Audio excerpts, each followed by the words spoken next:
আসসালামু আলাইকুম, কি অবস্থা সবার? আশা করছি সবাই ভালো আছো। সো একটু সবাই আমরা দ্রুত জয়েন করে ফেলি। আচ্ছা,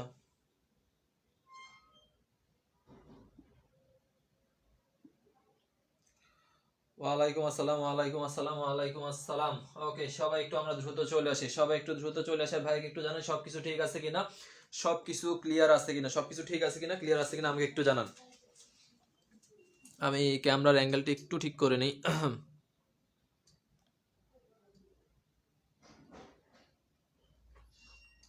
আসসালামু আলাইকুম, কি অবস্থা সবার? আশা করছি সবাই ভালো আছো। তো একটু সবাই আমরা দ্রুত ওয়ালাইকুম আসসালাম, ওয়ালাইকুম আসসালাম। ওকে, সবাই সবাই সবাই সবাই একটু আমরা দ্রুত চলে আসি, সবাই একটু আমরা দ্রুত চলে আসি। আর যারা জয়েন করছে একটু কষ্ট করে, ভাইয়ার জন্য একটু কষ্ট করে ক্লাসটা একটু শেয়ার করে দিবেন, একটু বন্ধুদেরকে মেনশন করে দিবেন, জাস্ট একটু সামান্য কাজটা করেন। ওয়ালাইকুম আসসালাম, ওয়ালাইকুম আসসালাম।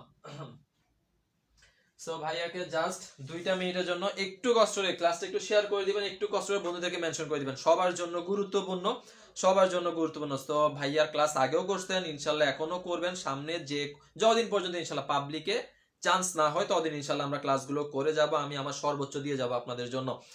ওকে, সবাই একটু দ্রুত চলে আসেন, একটু কষ্ট করে বন্ধুদেরকে মেনশন করে দেন, সবাইকে একটু নিয়েছেন। ভাইয়া ভিডিও কোয়ালিটি একটু ভালো হলে, একটু নেট সমস্যার জন্য হয়তো একটু আপ ডাউন করে, একটু আপ ডাউন করে সেজন্য। আচ্ছা, একটু সবাই একটু আমরা দ্রুত চলে আসি। সো ভাইয়া 2 মিনিট সময় নিব, সবাই চলে আসুক, দেন আমি শুরু করে দিব। সবাই একটু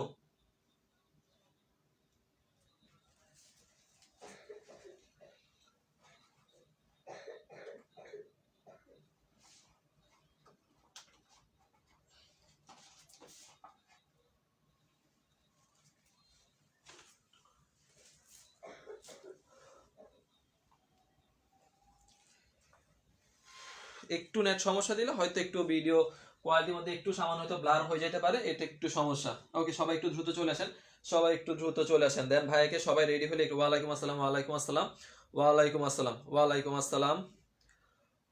ওকে, ওকে, ওকে স্যার, ওয়ালাইকুম আসসালাম, ওয়ালাইকুম আসসালাম।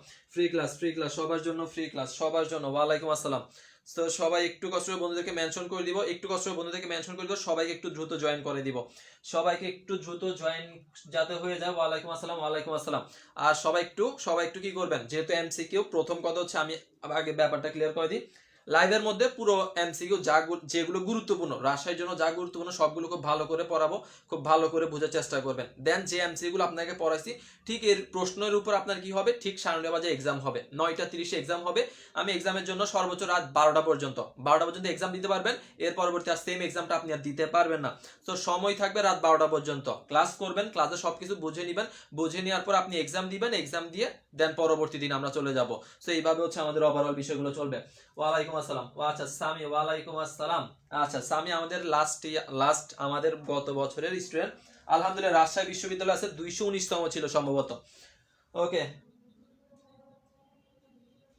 ভাইয়া, ভিডিও কেমন জানি, ভিডিও এত কিছু দেখা লাগবে না ভাই, আপনি যদি এমসিকিউ বুঝেন, আমার ক্লাস বুঝেন, এতটুকু না, ভিডিও কিরকম ওইটা আপনার দেখার দরকার না, ভালো না লাগলে ভাইয়া চলে যান। সবগুলো পিডিএফ দিব, সবগুলো পিডিএফ দিব, সবগুলো পিডিএফ দিব। ওকে ভাইয়া, সবাই রেডি কিনা, সবাই রেডি কিনা, আর কথা না ভাইয়া, আমি সরাসরি পড়াতে চলে যাব। সবাই রেডি কিনা আমাকে একটু জানান যে ভাইয়া সবাই রেডি কিনা, সবাই রেডি কিনা, সবাই রেডি হলে তাহলে আমরা শুরু করে দিব। সবাই রেডি কিনা আমাকে একটু জানান। ভাইয়া প্রথম কথা হচ্ছে কালার কম্বিনেশন অনেক কিছু ম্যাচ করে, অনেক কিছু ইয়া করে, সেজন্য একটু কোয়ালিটি আপ ডাউন হইতে পারে। সবাই রেডি কিনা আমাকে একটু জানান, সবাই রেডি কিনা? আলহামদুলিল্লাহ আমরা অনেকেই চলে আসছি, সবাই রেডি কিনা, সবাই রেডি কিনা? পিডিএফ ভাইয়া ক্লাস শেয়ার করবেন, শেয়ার করে আমাকে জানাবেন, আমি এই পিডিএফ গুলো আপনাকে দিয়ে দিব, ক্লাসের পিডিএফ আপনাকে দিয়ে দিব। এবং যেটা হচ্ছে এক্সাম তো সবার জন্য ফ্রি, এক্সামটা সবার জন্য ফ্রি, কিন্তু রাত 12টার মধ্যে এক্সামটা দিতে হবে, রাত 12টার মধ্যে এক্সাম কমপ্লিট করতে হবে। পরবর্তী দিন 12টার পর আপনি এক্সাম লিংকে ওপেন করবেন, কিন্তু এক্সামের জন্য আপনি আর প্রশ্নগুলো পাবেন না। ওকে রেডি ভাইয়া, ওকে শুরু করেন। ওকে রেডি ভাইয়া, রেডি ভাই, ওকে ওকে স্টার্ট করেন। ওকে ঠিক আছে, আলহামদুলিল্লাহ। ওকে ঠিক আছে, তাহলে আমরা প্রত্যেকটা প্রশ্ন বোঝার চেষ্টা করব, অ্যান্সার করার চেষ্টা করব। ভুল হইলেও তো জানবো, শুদ্ধ হইলেও ইনশাল্লাহ আমরা ক্লিয়ার করব। ওকে 1 নাম্বার প্রশ্ন। ওকে আমরা 1 নাম্বার, ওকে রেডি ভাইয়া, রেডি ভাইয়া, রেডি ভাইয়া। 1 নাম্বার প্রশ্ন, দ্বি উপাদান তত্ত্ব, দ্বি উপাদান তত্ত্বের রক্ষণাবেক্ষণমূলক উপাদান কোনটি? দ্বি উপাদান তত্ত্বের রক্ষণাবেক্ষণমূলক উপাদান কোনটি? সো ভাইয়া কথা হচ্ছে কি, আমরা একটা এমসিকিউর পাশাপাশি গুরুত্বপূর্ণ যতগুলো আমাদের জানা প্রয়োজন আমরা সবগুলো ভালো করে ক্লিয়ার করব। ওয়ালাইকুম আসসালাম আলবে, ওয়ালাইকুম আসসালাম, কি অবস্থা আলবে?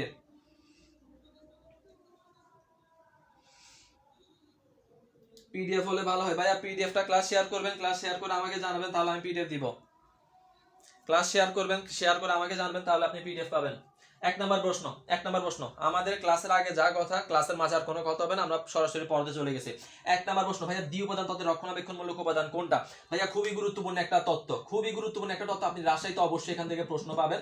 খুবই গুরুত্বপূর্ণ একটা তত্ত্ব, এখান থেকে আপনি রাজশাহীতে অবশ্যই প্রশ্ন পাবেন। দ্বি উপাদান তত্ত্ব, এটা থেকে প্রত্যেকবার প্রশ্ন হয়। তাহলে আমাকে প্রথমত জানতে হবে ভাইয়া দ্বি উপাদান তত্ত্ব কাকে বলে, দ্বি উপাদান তত্ত্ব কাকে বলে না, দ্বি উপাদান তত্ত্বের জনককে। Okay B number, B number, B number, B number, B number. Okay ভাইয়া বি নাম্বার, সেটা হচ্ছে কর্ম পরিবেশ। ওকে কর্ম পরিবেশ হইতে পারে। এখন ভাইয়া কর্ম পরিবেশ রক্ষণাবেক্ষণমূলক উপাদান কোনটি? রক্ষণাবেক্ষণমূলক উপাদান কোনটি? এখন ভাইয়া দ্বি উপাদান তত্ত্বের মধ্যে কয়টা তত্ত্ব? 2টা তত্ত্ব। একটা হচ্ছে রক্ষণাবেক্ষণমূলক উপাদান, আরেকটা কি ভাইয়া? একটা হচ্ছে প্রেষণা দানকারী উপাদান। আরেকটা কি ভাইয়া? আরেকটা হচ্ছে প্রেষণা দানকারী উপাদান, প্রেষণা দানকারী উপাদান। এখন ভাইয়া প্রশ্ন হচ্ছে, আরেকটা প্রশ্ন আমাকে জিজ্ঞেস করে দ্বি উপাদান তত্ত্বের জনককে। দেখি ভাইয়া আমাকে একটু বলেন তো, জনককে, দ্বি উপাদান তত্ত্বের জনককে, দ্বি উপাদান তত্ত্বের জনককে। 2 নাম্বার প্রশ্ন, সেম প্রশ্নের মধ্যে থাকবে, আপনি জাস্ট কাউন্ট করবেন যেগুলো আপনার স্লাইডে আসবে, কিন্তু স্লাইডের বাইরে আমি আপনাকে অনেকগুলো প্রশ্ন জিজ্ঞেস করবো, যেগুলো আপনি আমাকে সরাসরি অ্যান্সার করে ফেলবেন। পরবর্তী প্রশ্ন যাবে দ্বি উপাদান তত্ত্বের জনককে, জনক থেকে আপনার প্রশ্ন জিজ্ঞেস করে জনককে। এরপর হচ্ছে রক্ষণাবেক্ষণমূলক উপাদান কোনটা, হাইজিন উপাদান কোনটা, রক্ষণাবেক্ষণমূলক নয় কোনটা, প্রেষণা দানকারী কোনটা, প্রেষণা দানকারী নয় কোনটা। 5 ধরনের প্রশ্ন আছে, প্লাস আরেকটা হচ্ছে ভাইয়া সালটা কখন, দ্বি উপাদান তত্ত্ব কত সালে প্রকাশিত হয়েছে আপনাকে জিজ্ঞেস করবে। তাহলে একটা টপিক থেকে 5-6 রকমের প্রশ্ন থাকে, 5-6 রকমের প্রশ্ন আপনি ক্লিয়ার করে রাখবেন। তত্ত্বের জনকে কত সালে প্রকাশ করছে, রক্ষণাবেক্ষণমূলক কোনটা, রক্ষণাবেক্ষণমূলক নয় কোনটা, প্রেষণা দানকারী কোনটা, প্রেষণা দানকারী নয় কোনটা। তাহলে ভাইয়া 6টা প্রশ্ন, 6টা প্যাটার্ন খুব ভালো করে মুখস্থ রাখবেন।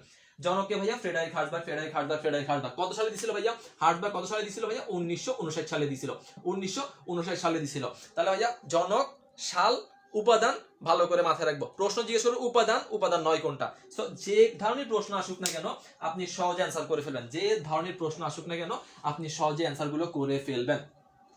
ওকে 1 নাম্বার প্রশ্ন আমাদের ডান, আলহামদুলিল্লাহ বি নাম্বারটা কারেক্ট। দেন 2 নাম্বার প্রশ্ন আমরা চলে যাই। 2 নাম্বারটা, 2 নাম্বার, নিচের কোনটি অর্থনৈতিক পরিবেশের উপাদান নয়? ফ্রেডারিক হার্জবার্গ, ঠিক আছে। 2 নাম্বার প্রশ্ন, নিচের কোনটি ব্যবসায় অর্থনৈতিক পরিবেশের উপাদান নয়? গুরুত্বপূর্ণ পরিবেশ হচ্ছে অর্থনৈতিক, অর্থনীতিটা গুরুত্বপূর্ণ, সামাজিক, রাজনৈতিক। অর্থনৈতিক, সামাজিক, রাজনৈতিক, এই 3টা পরিবেশের মধ্যে যা উপাদান আছে খুব ভালো করে ক্লিয়ার করবেন। কিছু উপাদান আছে যেগুলো আমরা কনফিউজড হয়ে যাই, রাজনৈতিক অ্যান্সার করব নাকি অর্থনৈতিক, নাকি সামাজিক, নাকি অর্থনৈতিক। ওই যেগুলো নিয়ে আমাদের সমস্যা হয়, যেমন সুনাম আছে, তারপরে দ্বিপাক্ষিক চুক্তি, খুব ভালো করে ক্লিয়ার করে যাবেন এগুলো, কারণ আপনার যেখানে ঝামেলা সেখান থেকে আপনাকে প্রশ্ন জিজ্ঞেস করবে। তাহলে আপনাকে বলছে নিচের গুলো অর্থনৈতিক পরিবেশের উপাদান নয়, নিচের গুলো অর্থনৈতিক পরিবেশের উপাদান নয়। বাজার, চাহিদা ভোগ, মানব সম্পদ, নাকি দেশের অবস্থান। কোনটা ভাইয়া? D number, D number, D number, D number. Okay done. তাহলে ভাইয়া কোনটা? ভাইয়া দেশের অবস্থান। এখন ভাইয়া দেশের অবস্থান বলছেন অর্থনৈতিক পরিবেশের উপাদান নয়, তাহলে এটা যদি অর্থনীতির উপাদান না হয় তাহলে এটা কোন পরিবেশের উপাদান? অ্যান্সার করে ফেলেন, এটা কোন পরিবেশের উপাদান, এটা কোন পরিবেশের উপাদান? ওকে ভাইয়া D number, D number, D number. হ্যাঁ ঠিক আছে, যে ভাইয়া এটা অর্থনৈতিক পরিবেশের উপাদান নয়। ওকে ভাইয়া ঠিক আছে, তাহলে এই 3টা অর্থনৈতিক পরিবেশের উপাদান। এখন এই দেশের অবস্থান, তাহলে এটা কোন পরিবেশের উপাদান? এটা কোন পরিবেশের উপাদান হবে? এটা কোন পরিবেশের উপাদান হবে? এটা কোন পরিবেশের উপাদান হবে? এটা কোন পরিবেশের উপাদান হবে? হ্যাঁ ফ্রেডারিক হার্জবার্গ 1959 সাল, খুব ভালো করে মাথায় রাখবেন। ফ্রেডারিক হার্জবার্গ 1959। হাইজিন কোনটা, রক্ষণাবেক্ষণ কোনটা? দুইটাই একই। মোটিভেশনাল কোনটা, প্রেরণাদানকারী কোনটা? দুইটা একই, নয় কোনটা? এই প্রশ্নগুলো মাথায় রাখবেন। এখন ভাইয়া তাহলে এটা অ্যান্সার কোনটা হবে? সেটা হচ্ছে ভাই দেশের অবস্থান। তাহলে দেশের অবস্থান কোন পরিবেশের উপাদান? দেশের অবস্থান হচ্ছে এই যে বলতেছে দেশের অবস্থান রাজনৈতিক, ঝামেলা আছে, ঝামেলা আছে। দেশের অবস্থান, দেশের অবস্থান এই যে রাজনীতিক, রাজনীতিক না না ইন্টারন্যাশনাল না ভাইয়া, দেশের অবস্থান যখন বলবে, অবস্থান যখন বলবে, অবস্থান হচ্ছে ভাইয়া প্রাকৃতিক, দেশের অবস্থান হচ্ছে ভাইয়া প্রাকৃতিক, দেশের অবস্থান হচ্ছে প্রাকৃতিক। কিন্তু আপনাকে যদি বলে ভাই সর্বভৌমত্ব, সর্বভৌমত্ব, সর্বভৌমত্ব, তখন আপনি এটাকে বলতে পারেন রাজনৈতিক। সার্বভৌমত্ব যখন বলবে, সার্বভৌমত্ব যখন বলবে খুব ভালো করে ক্লিয়ার করবেন, ঝামেলা লাগবে ভাইয়া। দেশের অবস্থান প্রাকৃতিক, কিন্তু সার্বভৌমত্ব দেশের সর্বোচ্চ ক্ষমতা, বাহিরের কেউ এখানে কোনো ক্ষমতা প্রয়োগ করতে পারবে না, তখন সেটা কি হবে? তখন সেটা হবে রাজনৈতিক। দেশের অবস্থান ভাইয়া সেটা হচ্ছে প্রাকৃতিক। ভাইয়া মানব সম্পদ, জনসম্পদ সেটা হচ্ছে ভাইয়া কি? অর্থনৈতিক। কিন্তু জনসংখ্যা, জনসংখ্যা হচ্ছে সামাজিক। সো এইগুলোর মধ্যে যাতে ঝামেলা না লাগে, আশা করি বুঝাতে পারছি।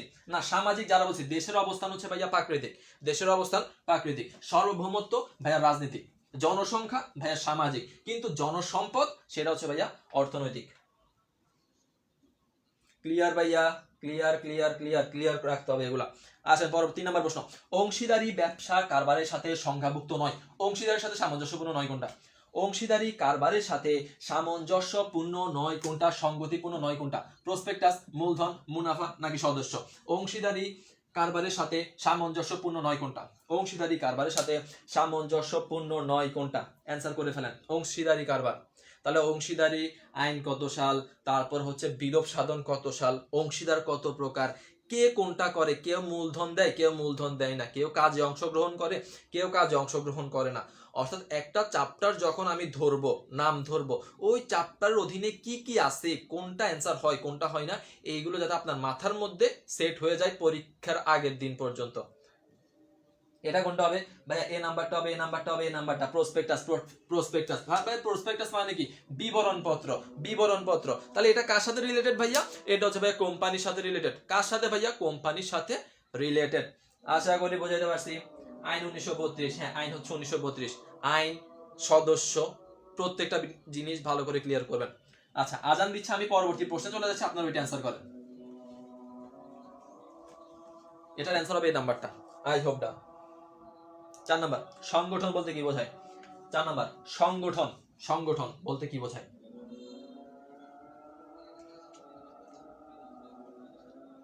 সংগঠন বলতে কি বোঝায়? সংগঠন বলতে কি বোঝায়? সবাই অ্যান্সার করে ফেলে। সংগঠন বলতে কি বোঝায়? এটা নিয়ে অনেকে ঝামেলা লাগায় ফেলে।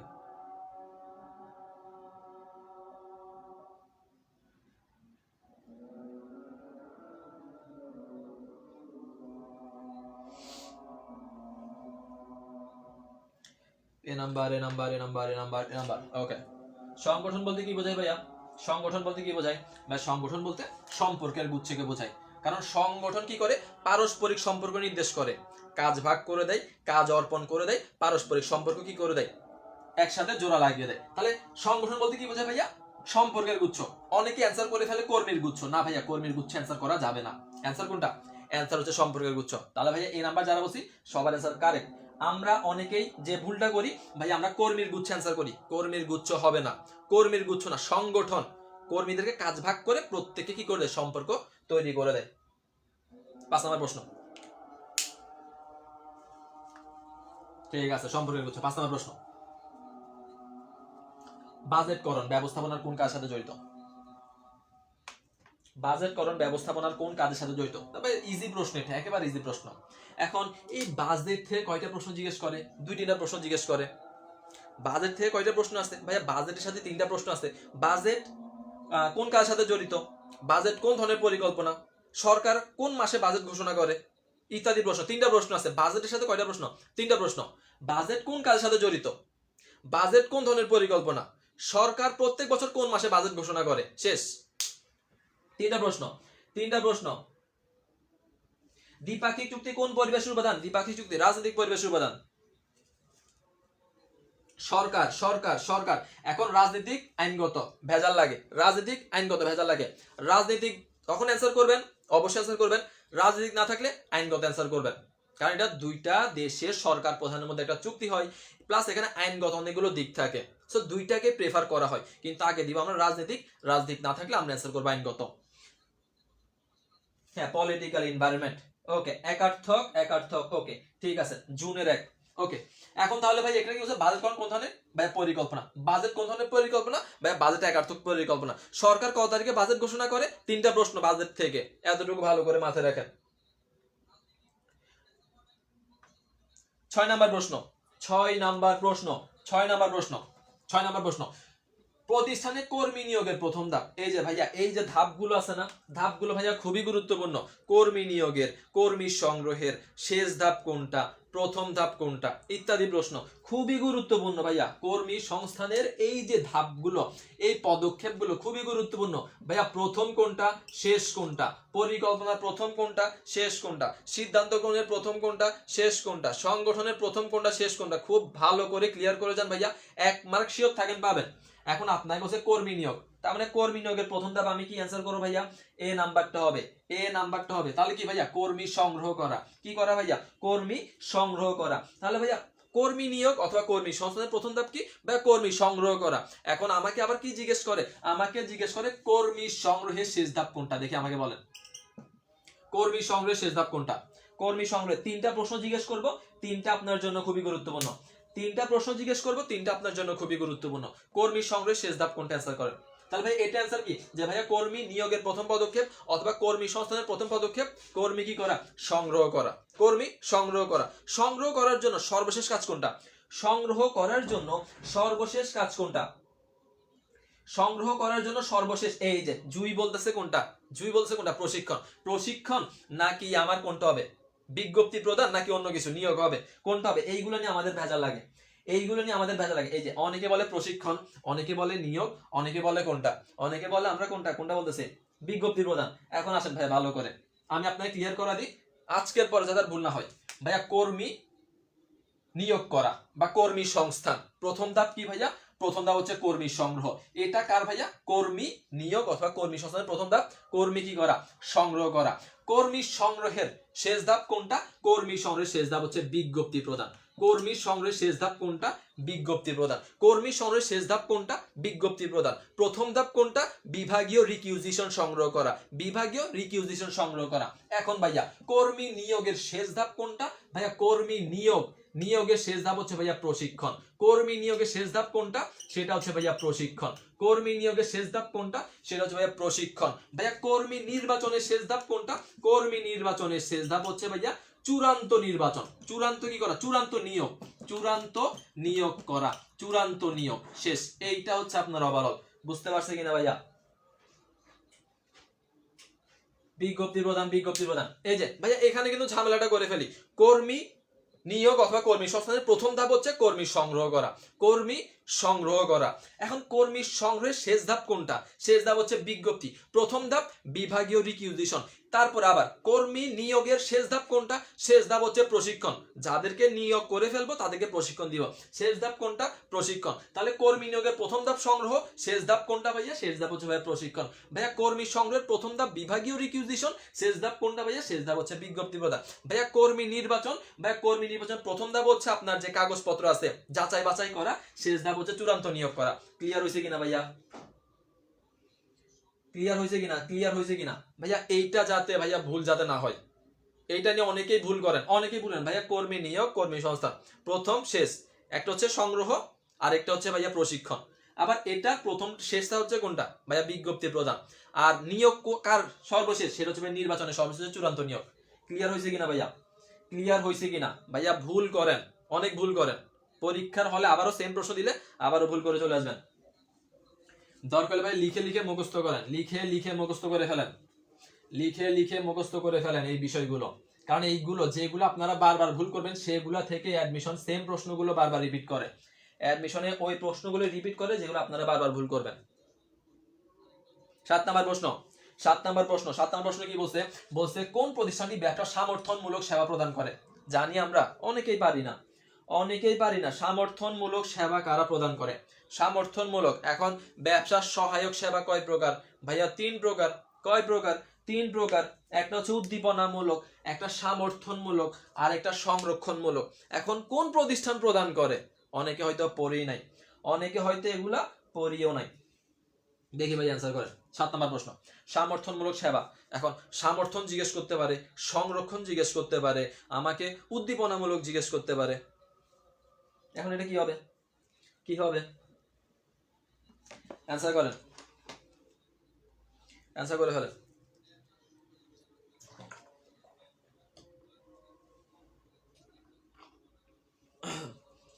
কমেন্ট আসতেছে না কেন?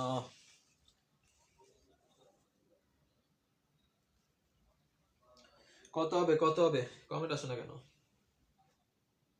এ নাম্বারটা, এই নাম্বারটা, এই যে আবার কে বলছে বিএসটি না? বিএসটি কি করে না?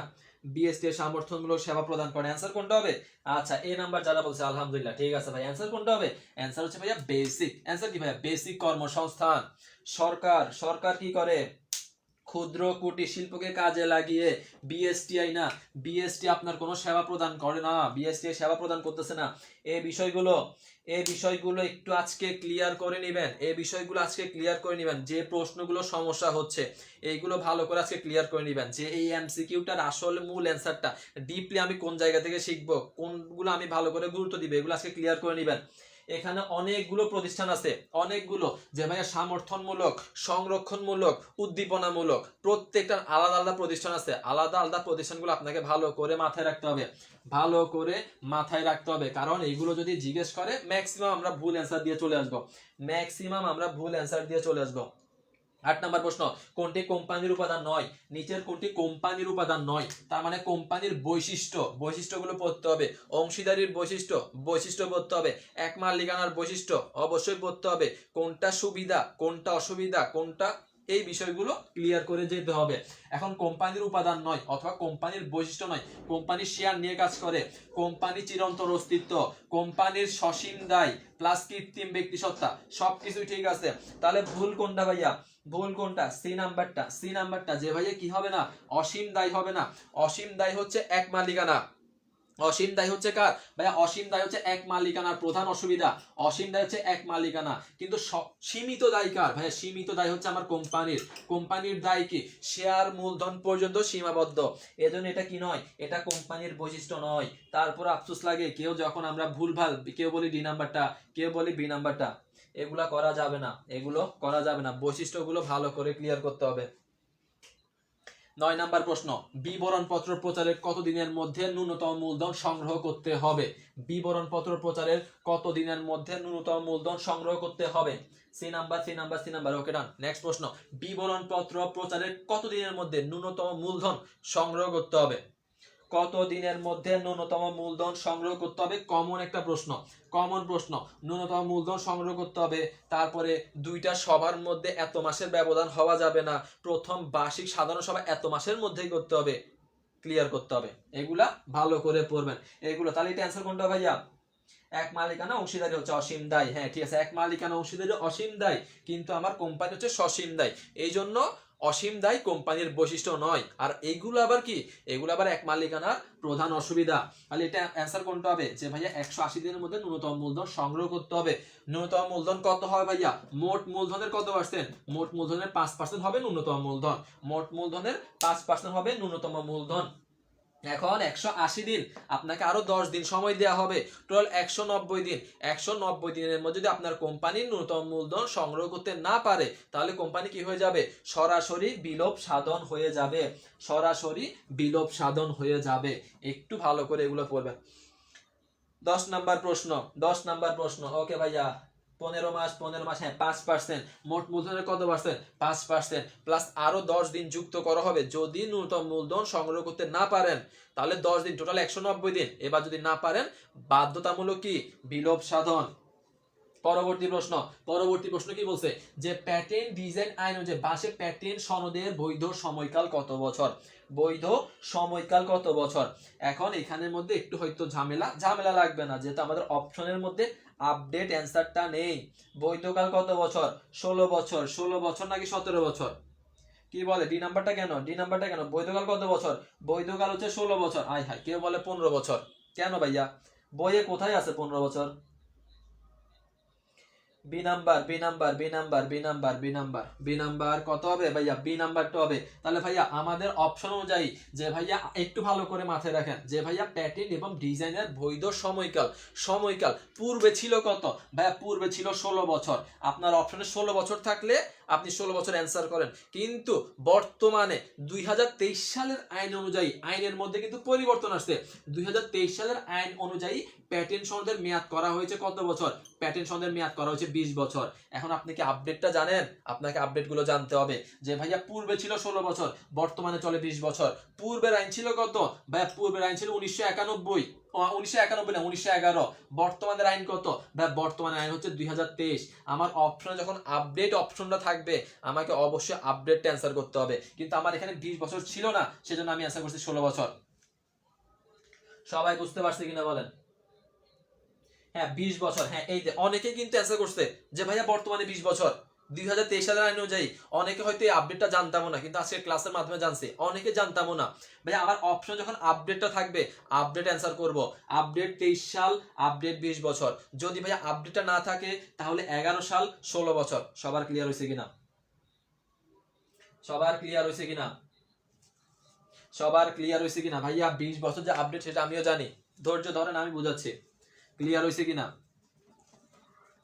ক্লিয়ার হয়েছে কিনা? ক্লিয়ার হয়েছে কিনা? যে ভাইয়া কখন কোনটা অ্যান্সার করবো? ভাইয়া আমার অপশনে আপডেটটা নেই, তাহলে আমি অ্যান্সার করবো 16 বছর, কিন্তু অপশনে আপডেট আছে ভাইয়া, আমি অবশ্যই আপডেটটাকে অ্যান্সার করবো। বুঝতে পারছি কিনা? বুঝতে পারছি কিনা? বুঝতে পারছি কিনা? বুঝতে পারছি কিনা?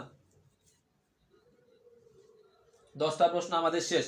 10টা প্রশ্ন আমাদের শেষ। তো আমরা ম্যানেজমেন্টে বেশি সময় নিব না, আমরা চেষ্টা করবো ম্যানেজমেন্টে একটু দ্রুত শেষ করার জন্য, কারণ অ্যাকাউন্টিং এর মধ্যে অনেকগুলো ম্যাথ আছে, অনেক কিছু বোঝানো লাগে। Clear clear. 11 নাম্বার আবার হার্সবার্গ। আবারও বলতেছি ভাইয়া দুইটা একসাথে থাকলেও তখন আপডেট, দুইটা যদি একসাথে থাকেও তখন আপডেট, যেটা 20 সাল 20 বছর 20 বছর, 23 সাল 23 সাল, আপডেটটা হবে সব সময় ভাইয়া আপডেট। এখন আসেন ভাইয়া আবারও ফ্রেডারিক হার্সবার্গের তত্ত্ব কোনটি? প্রেষণার উপাদান নয়। তার মানে প্রেষণার উপাদান নয়, তাহলে কার উপাদান? রক্ষণাবেক্ষণমূলক উপাদান। তাহলে অ্যান্সার করে ফেলেন, অ্যান্সার করে ফেলেন। প্রেষণার উপাদান নয় কোনটা? প্রেষণার উপাদান নয় কোনটা?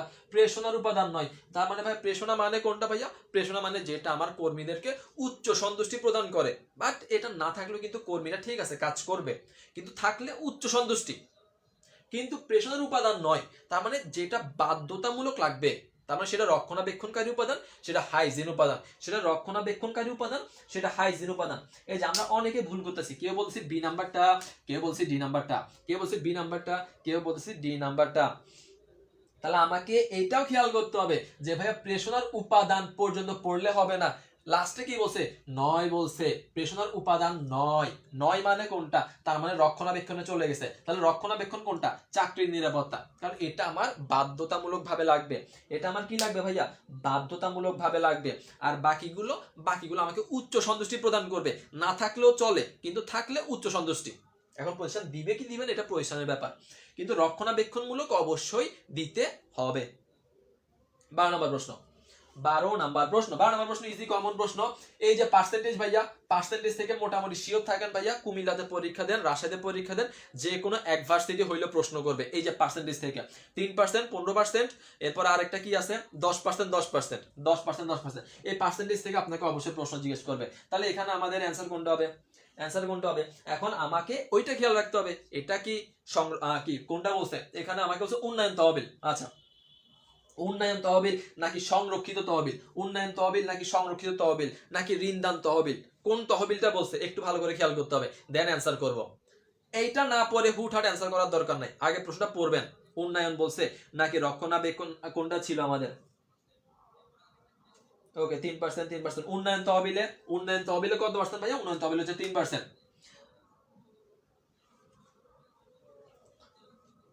তাহলে ভাইয়া 3% আছে, 15% আছে, দেন আমাদের কি আছে ভাইয়া?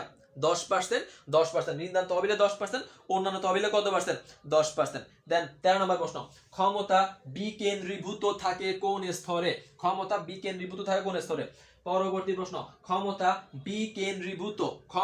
বিকেন্দ্রীভূত থাকে কোন স্তরে? অনেকে আমরা ভুল করি, কিন্তু ভুল করলে হবে না ভাইয়া। এগুলো ভালো করে ক্লিয়ার করতে হবে। ক্ষমতা বিকেন্দ্রীভূত থাকে কোন স্তরে? ক্ষমতা বিকেন্দ্রীভূত থাকে কোন স্তরে? হ্যাঁ, 12 3%, 12 3%, সংরক্ষিত 15%, ঋণদান 10%, অন্যান্য তহবিল 10%। এখন ভাইয়া ক্ষমতা বিকেন্দ্রীভূত থাকে কোন স্তরে ভাইয়া? বিকেন্দ্রীভূত। এই যে আমরা অনেকে বলি কি ভাইয়া, অনেকে বলি নিম্ন স্তর, অনেকে বলবো মধ্য স্তর। ভাইয়া ভালো করে মাথায় রাখতে হবে ভাইয়া, ভালো করে মাথায় রাখতে হবে ভাইয়া, নিম্ন স্তরে কোনো ক্ষমতা দেয়া হয় না, নিম্ন স্তরে কোনো ক্ষমতা দেয়া হয় না। ক্ষমতা বিকেন্দ্রীভূত থাকে মধ্য স্তরে, ক্ষমতা বিকেন্দ্রীভূত থাকে মধ্য স্তরে, ক্ষমতা বিকেন্দ্রীভূত থাকে মধ্য স্তরে। না, নিম্ন স্তর যারা বলি নিম্ন স্তরে কোনো ক্ষমতা দেয়া হয় না, নিম্ন স্তরে কোনো ক্ষমতা দেয়া হয় না, নিম্ন স্তরে কোনো ক্ষমতা দেয়া হবে না। আপনার অ্যান্সার কোনটা করতে হবে? অ্যান্সার হবে ভাইয়া মধ্য স্তর। অ্যান্সার হবে কোনটা? অ্যান্সার হবে মধ্য স্তর। এখন এইখান থেকে ভাইয়া কয়টা প্রশ্ন হয়? 2-3 রকমের প্রশ্ন হয়, যে ভাইয়া ক্ষমতা কেন্দ্রীভূত বিকেন্দ্রীভূত, এটা বলছে বিকেন্দ্রীভূত, আপনাকে বলতে পারে কেন্দ্রীভূত।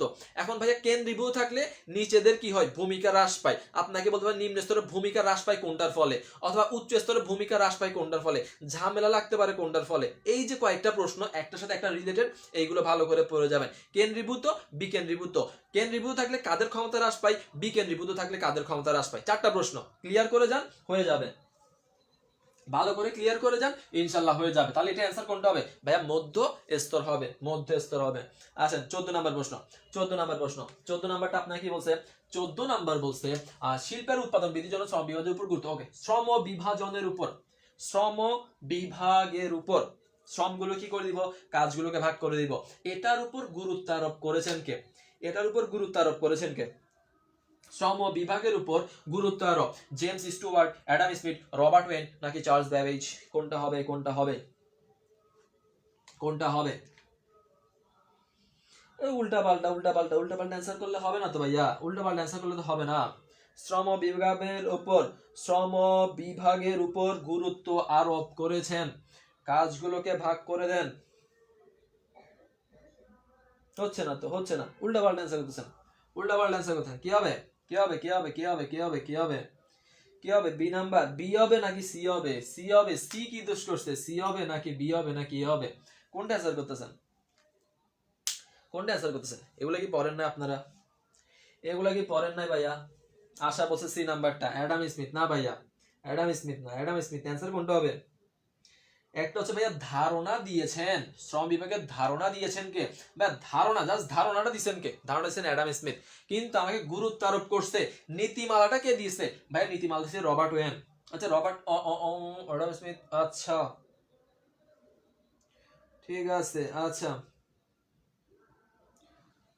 আচ্ছা জান্নাতুল জবা, আচ্ছা আলহামদুলিল্লাহ, এভাবে ক্লাস করছি জি ভাইয়া।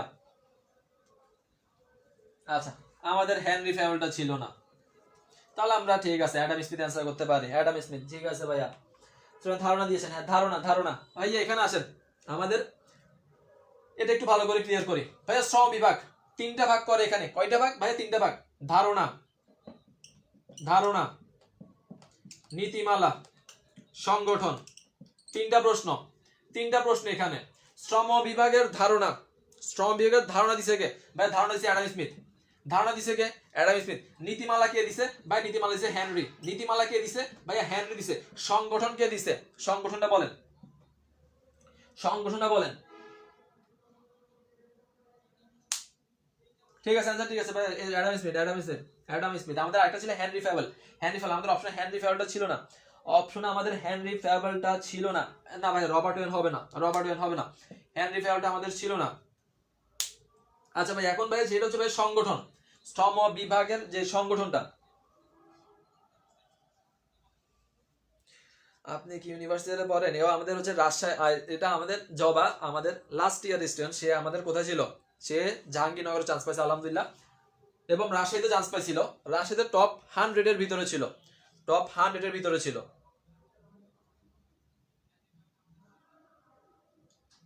না না, পানকুড়িতে এই নাম্বারটা দেয়া না ভাই, জেমস স্টুয়ার্ট হবে না, জেমস স্টুয়ার্ট হবে না।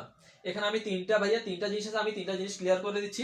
একটা হচ্ছে ভাইয়া শ্রম বিভাগ বা কার্য বিভাগ, শ্রম বিভাগ কার্য বিভাগ ধারণা কে দিছে, বা ধারণা হচ্ছে অ্যাডাম স্মিথ, ধারণা কে দিছে অ্যাডাম স্মিথ। নীতিমালা কে দিছে হেনরি ফেয়াল। সংগঠন কে দিছে, বা সংগঠন দিছে এফ.ডব্লিউ. টেলর। সংগঠন কে দিছে ভাইয়া, সংগঠন দিছে এফ.ডব্লিউ. টেলর। এই তিনটা জিনিস ক্লিয়ার করে রাখেন। ধারণা কে দিছে, অ্যাডাম স্মিথ দিছে। শ্রম বিভাগের ধারণা অ্যাডাম স্মিথ। শ্রম বিভাগের নীতি কে দিছে ভাইয়া, কার্য বিভাগের নীতি হেনরি ফেয়াল দিছে। সংগঠন কে দিছে, এফ.ডব্লিউ. টেলর দিছে। কে দিছে ভাইয়া, এফ.ডব্লিউ. টেলর দিয়েছে। কে দিয়েছে ভাইয়া, এফ.ডব্লিউ. টেলর দিছে। তো এই তিনটা জিনিস একটু ভালো করে মাথায় রাখবেন, এই তিনটা জিনিস ভালো করে মাথায় রাখেন।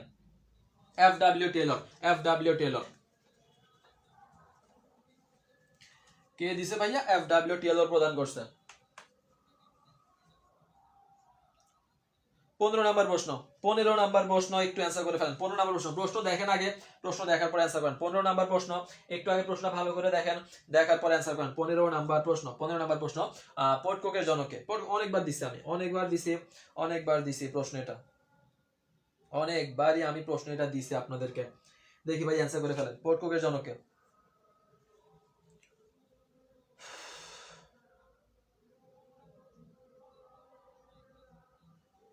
15 নাম্বার প্রশ্ন, 15 নাম্বার প্রশ্ন, 15 নাম্বার প্রশ্ন। এ নাম্বার ওকে। যে সিমিলার ভুলগুলো আগেও করতেন এখনো করতেছেন, সিমিলার ভুল আগেও করতেন এখনো করতেছেন। এ নাম্বার খুব ভালো, খুব ভালো। পোস্ট কোর ভাবে লুথার গুলিক। ওকে মেয়ের, ওকে গুলিক। ভাইয়া রে আমি পড়াইছি না ভাইয়া, আমি পড়াইছি। আমি এটার উপর এমসিকিউ, আমি এটার উপর কি দিছি, এমসিকিউ দিছি পেজের মধ্যে। এটার উপর আমি এক্সট্রা নিজে একটা ভিডিও বানাই পর্যন্ত দিছি, এক্সট্রা ভিডিও একটা বানাই দিছি। ভাইয়া লুথার গুলিক যে অ্যান্সার করতে চান, লুথার গুলিক কয় ভাগে ভাগ করছে, 8 ভাগে ভাগ করছিল। এখানে কয়টা ভাগ, এখানে 5 ভাগ। ব্যবস্থাপনাকে 5 ভাগে ভাগ করছে, 5 ভাগে ভাগ করছে। তাহলে ভাইয়া কোন দুঃখে নাম্বারটা দিচ্ছেন, ওটা হচ্ছে পোস্ট কোর। ভাইয়া ওখানে 8টা ভাগ আছে, এখানে 5 ভাগ, এখানে পোর্ট কোক। প্রশ্নটা পড়েন ভালো করে। অ্যান্সার কোনটা হবে, অ্যান্সার হবে হেনরি ফেয়াল। এটার উপর আমি এমসিকিউ দিছি প্লাস এক্সট্রা ভিডিও সমাধান করে দিছি, যে ভাই একটা হচ্ছে পোর্ট কোক, একটা হচ্ছে পোস্ট কোর, পিইউএসডি সিইউআরবি, অনেক কিছু এখানে। আর এখানে শুধুমাত্র 5টা।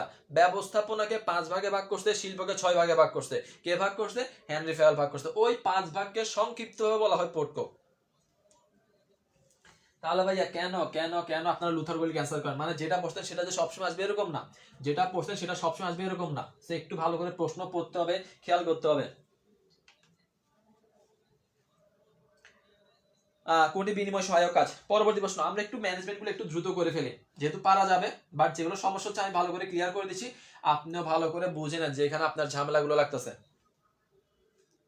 পরবর্তী প্রশ্ন, কোনটি বিনিময় সহায়ক কাজ। গুদামজাতকরণ, উৎপাদন, খুচরা কারবারি নাকি রপ্তানি। বিনিময় সহায়ক কাজ, বিনিময় সহায়ক কাজ। বাণিজ্যকে আমরা দুই ভাগে ভাগ করি, বাণিজ্যকে আমরা দুই ভাগে ভাগ করি, বাণিজ্যকে আমরা দুই ভাগে ভাগ করি। একটা হচ্ছে বিনিময়, একটা হচ্ছে কি বিনিময় সহায়ক কাজ। একটা হচ্ছে বিনিময়, ট্রেড বা পণ্য বিনিময়, আর হচ্ছে বিনিময় সহায়ক কাজ। ট্রেড বা পণ্য বিনিময়, আর এটা হচ্ছে বিনিময় সহায়ক কাজ।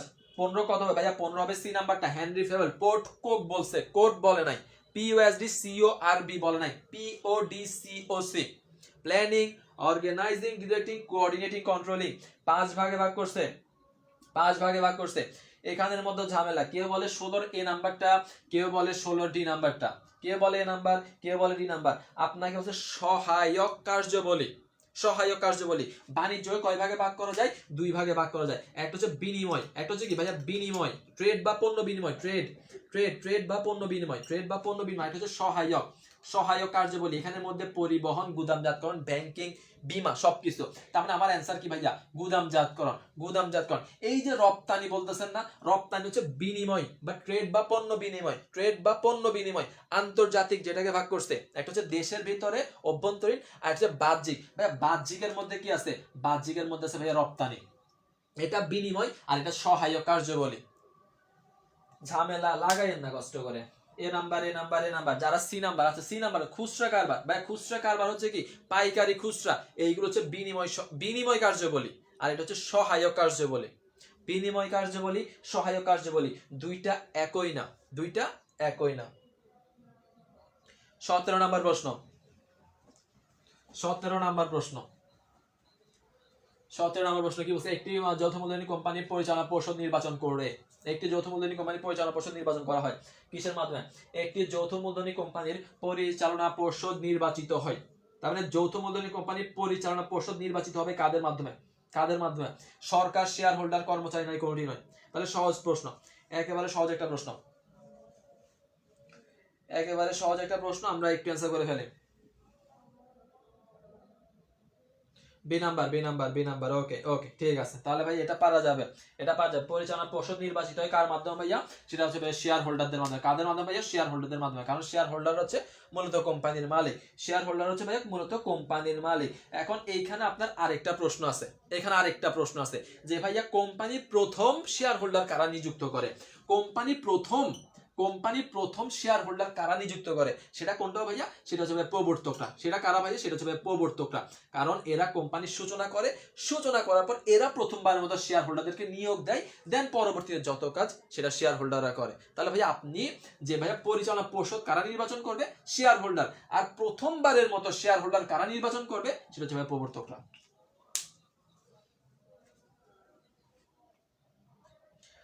18 নম্বর প্রশ্ন, 18 নম্বর প্রশ্ন, আমদানি রপ্তানি নিয়ন্ত্রণ হাতিয়ার হিসেবে ব্যবহৃত হয় না। তাহলে ভাই আমদানি রপ্তানি নিয়ন্ত্রণ হাতিয়ার, আমদানি রপ্তানি নিয়ন্ত্রণ হাতিয়ার, জাহাজি দলিল টপিকগুলো পড়তে হয়, জাহাজি দলিল টপিকগুলো ভালো করে ক্লিয়ার করতে হয়।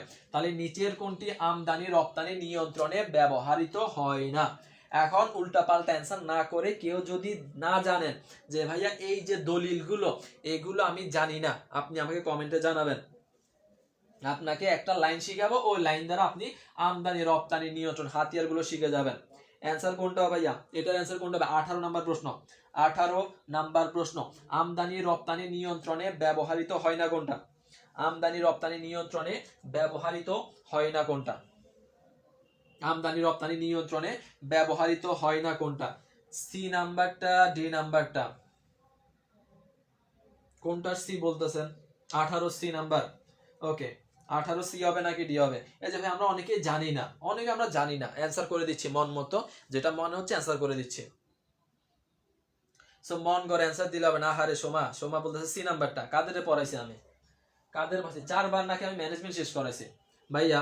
এটা অ্যান্সার কোনটা হবে ভাইয়া? এটা অ্যান্সার কোনটা হবে ভাই? অ্যান্সার হবে ডি নাম্বারটা। অ্যান্সার কোনটা হবে? অ্যান্সার হবে ভাইয়া ডি নাম্বারটা। অ্যান্সার হবে কোনটা? অ্যান্সার হবে ভাইয়া ডি নাম্বারটা। এখন যারা পারি না ভাইয়া, যারা পারি না ভাইয়া, একটা লাইন আমার সাথে লেখেন, একটা লাইন আমার সাথে একটু লেখে ফেলেন। সেটা হচ্ছে ভাই শুল্ক এবং কোটা, শুল্ক ও কোটা বাদ না দিলে, শুল্ক ও কোটা বাদ না দিলে চুলাই প্রাণ দিবে মুদ্রা। তাহলে ভাই এই লাইনটা একটু লিখে ফেলেন ভাইয়া, এই লাইনটা একটু লিখে ফেলেন। এই লাইনটা লিখলে আপনার পুরো এই দলিলের মধ্যে যেগুলো হাতিয়ার, হাতিয়ার গুলো চলে আসবে। শুল্ক ও কোটা ভাইয়া, শুল্ক নির্ধারণ, শুল্ক নির্ধারণ, কোটা নির্ধারণ, শুল্ক নির্ধারণ, কোটা আরোপ, শুল্ক নির্ধারণ, কোটা নির্ধারণ বা কোটা আরোপ করা। চুলাই ভাইয়া, চুলাই, চুলাই মানে হচ্ছে ভাই চুক্তি, চুক্তি আরোপ, চুক্তি আরোপ। এরপরে ভাইয়া লাই মানে হচ্ছে ভাই লাইসেন্সিং, লাই মানে হচ্ছে ভাইয়া licensing, licensing, licensing, licensing, licensing. Then এরপর হচ্ছে কি ভাই? মুদ্রা, মুদ্রা অবমূল্যায়ন করা। এই যে 5টা হচ্ছে আপনার হাতিয়ার, শেষ। এখানের মধ্যে আপনার চলছে শুল্ক কোটা বাদ না দিলে চুলায় প্রাণ দিবে মুদ্রা। তা আচ্ছা, প্রাণের এই যে এখানে একটা আছে প্রণোদনা, 6টা আছে, 6টা আছে,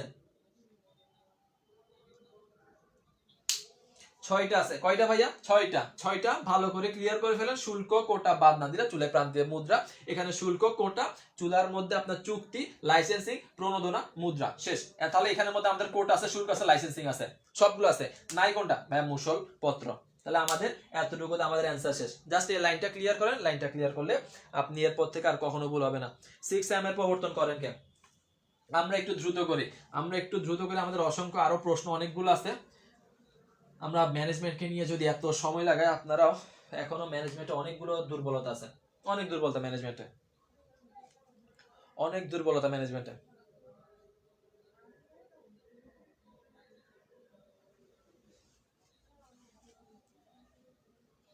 19 নম্বর প্রশ্ন ভাইয়া, এখন আর বোঝানোর কিছু নাই, প্রশ্ন দেখেন অ্যান্সার করেন, প্রশ্ন দেখেন আর অ্যান্সার করেন।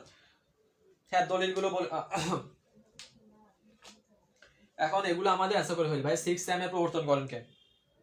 6 এর প্রবর্তন করেন কে? টেরিয়ান ফ্র্যাঙ্কলিন। এখন আপনাকে প্রশ্ন এটা জিজ্ঞেস করতে পারে 6M প্রবর্তন করে কে, আর একটা প্রশ্ন কি জিজ্ঞেস করে ভাইয়া, আরেকটা প্রশ্ন কি জিজ্ঞেস করে সেটা হচ্ছে ভাই 6M এর উপাদান 9 কোনটা, 6M এর উপাদান 9 কোনটা, 6M এর উপাদান 9 কোনটা, 6M এর উপাদান 9 কোনটা, এই প্রশ্নটা জিজ্ঞেস করে। একটা ভাই 6M এর প্রবর্তন করেন কে, টেরিয়ান ফ্র্যাঙ্কলিন। 6M কি ভালো করে জানি, ম্যান মেশিন মানি মার্কেট যা কিছু আছে। এখন এটার উপাদান 9 কোনটা, অপশনে থাকে মোটিভেশন, মোটিভেশন অ্যান্সার করে দিবেন, বা যেটা থাকবে সেটা অ্যান্সার করে দিবেন, আপনার অ্যান্সার কারেক্ট হয়ে যাবে। 20 নাম্বার প্রশ্ন আমরা চলে যাই। 20 নাম্বার বিবরণ, ওকে, উদ্দেশ্য কি, বিবরণ পত্র বা প্রসপেক্টাসের বিকল্প বিবৃতি তৈরির উদ্দেশ্য কোনটা, বিকল্প বিবৃতি তৈরির উদ্দেশ্য কোনটা, বিকল্প বিবৃতি তৈরির উদ্দেশ্য কোনটা,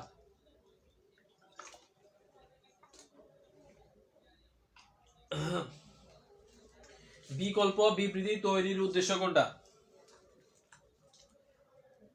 50-এর মধ্যে আমরা ইনশাআল্লাহ ম্যানেজমেন্ট একটু শেষ করার চেষ্টা করব। নেট কে আটকে গেছে।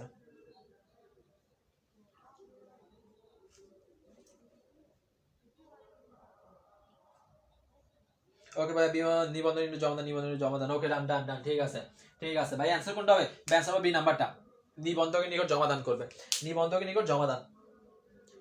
ব্যবস্থাপনার মূলনীতি 9 কোনটা, ব্যবস্থাপনার মূলনীতি 9 কোনটা, ব্যবস্থাপনার মূলনীতি 9 কোনটা। তাহলে ব্যবস্থাপনার মূলনীতি কয়টা? 14টা।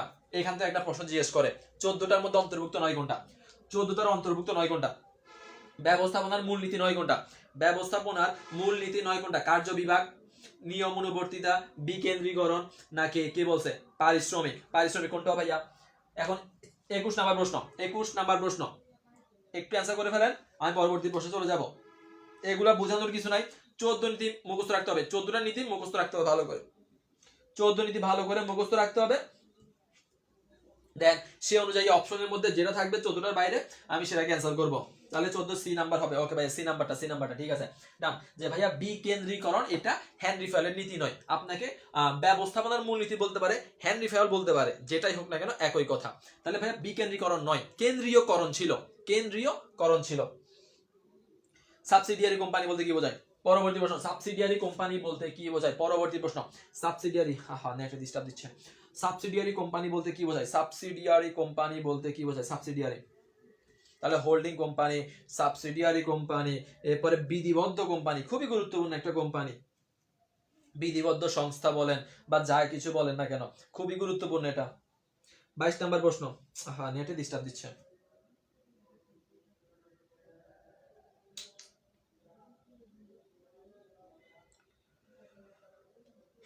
ভাইয়া নেট কি ক্লিয়ার আছে? আমার তো ডিস্টার্ব দিচ্ছে কেন?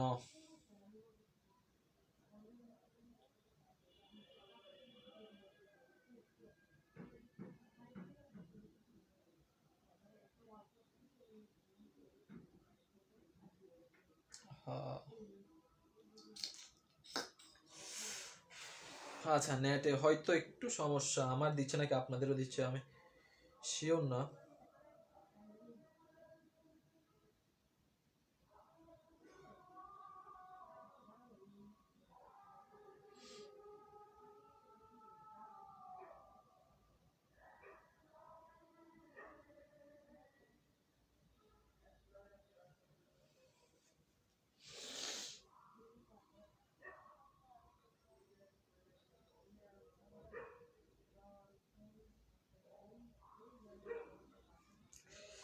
ভাইয়া 9টায় ক্লাস আছে আমাদের। আচ্ছা, আমি শেষ করতেছি একটু ফারজান। আচ্ছা, আমার হয়তো নেট সমস্যা ছিল সেজন্য হয়তো। এটা কয় নম্বর প্রশ্ন? 22 নম্বর প্রশ্ন ভাই। 23 নাম্বারটা অ্যান্সার করুন। 23 নাম্বার 9টার আগে শেষ করে দিবা, আশা করি 9টার আগে শেষ হয়ে যাবে। আচ্ছা, তাহলে আমার একটু সমস্যা দিচ্ছে। আচ্ছা, এখন ভাইয়া 23 নাম্বার। আচ্ছা, আসেন পরবর্তী প্রশ্ন 23 নাম্বার প্রশ্ন। 23 নাম্বার প্রশ্ন অ্যান্সার করে ফেলেন যে ভাইয়া ব্যবসার ক্ষেত্রে ভালো মন্দ উচিত অনুচিত ইত্যাদি বোধ বিবেচনা করা হয়। ব্যবসার ক্ষেত্রে ভালো মন্দ উচিত অনুচিত বিবেচনা করা উপলব্ধি কি বলা হয়? উপলব্ধিকে কি বলা হয়? এই টপিকটা থেকে একটা প্রশ্ন আসলে এই প্রশ্নে আমাদেরকে জিজ্ঞেস করে মোটামুটি। আর একটা প্রশ্ন জিজ্ঞেস করে সেটা হচ্ছে সিএসআর এর পূর্ণরূপ কি হবে? আমরা অনেকে টপিকটাকে আমরা স্কিপ করে ফেলি, সেগুলো স্কিপ করা যাবে না। এখন ভাই দেখি অ্যান্সার করে ফেলেন। এটা অ্যান্সার কোনটা হবে? এটার অ্যান্সার কোনটা ভাইয়া? এটা অ্যান্সার কোনটা ভাই? D number. ওকে ভাই, 23 অ্যান্সার কোনটা হবে? সেটা হচ্ছে ব্যবসায় মূল্যবোধ। ব্যবসায় কি হবে ভাই? ব্যবসা মূল্যবোধ হবে। ডান। পরবর্তী প্রশ্ন, 24 নাম্বার প্রশ্ন। বাংলাদেশের সবচেয়ে প্রধান রাষ্ট্রীয় প্রতিষ্ঠান কোনটা? বাংলাদেশের সবচেয়ে পুরাতন রাষ্ট্রীয় প্রতিষ্ঠান কোনটা? বাংলাদেশের সবচেয়ে পুরাতন রাষ্ট্রীয় প্রতিষ্ঠান কোনটা?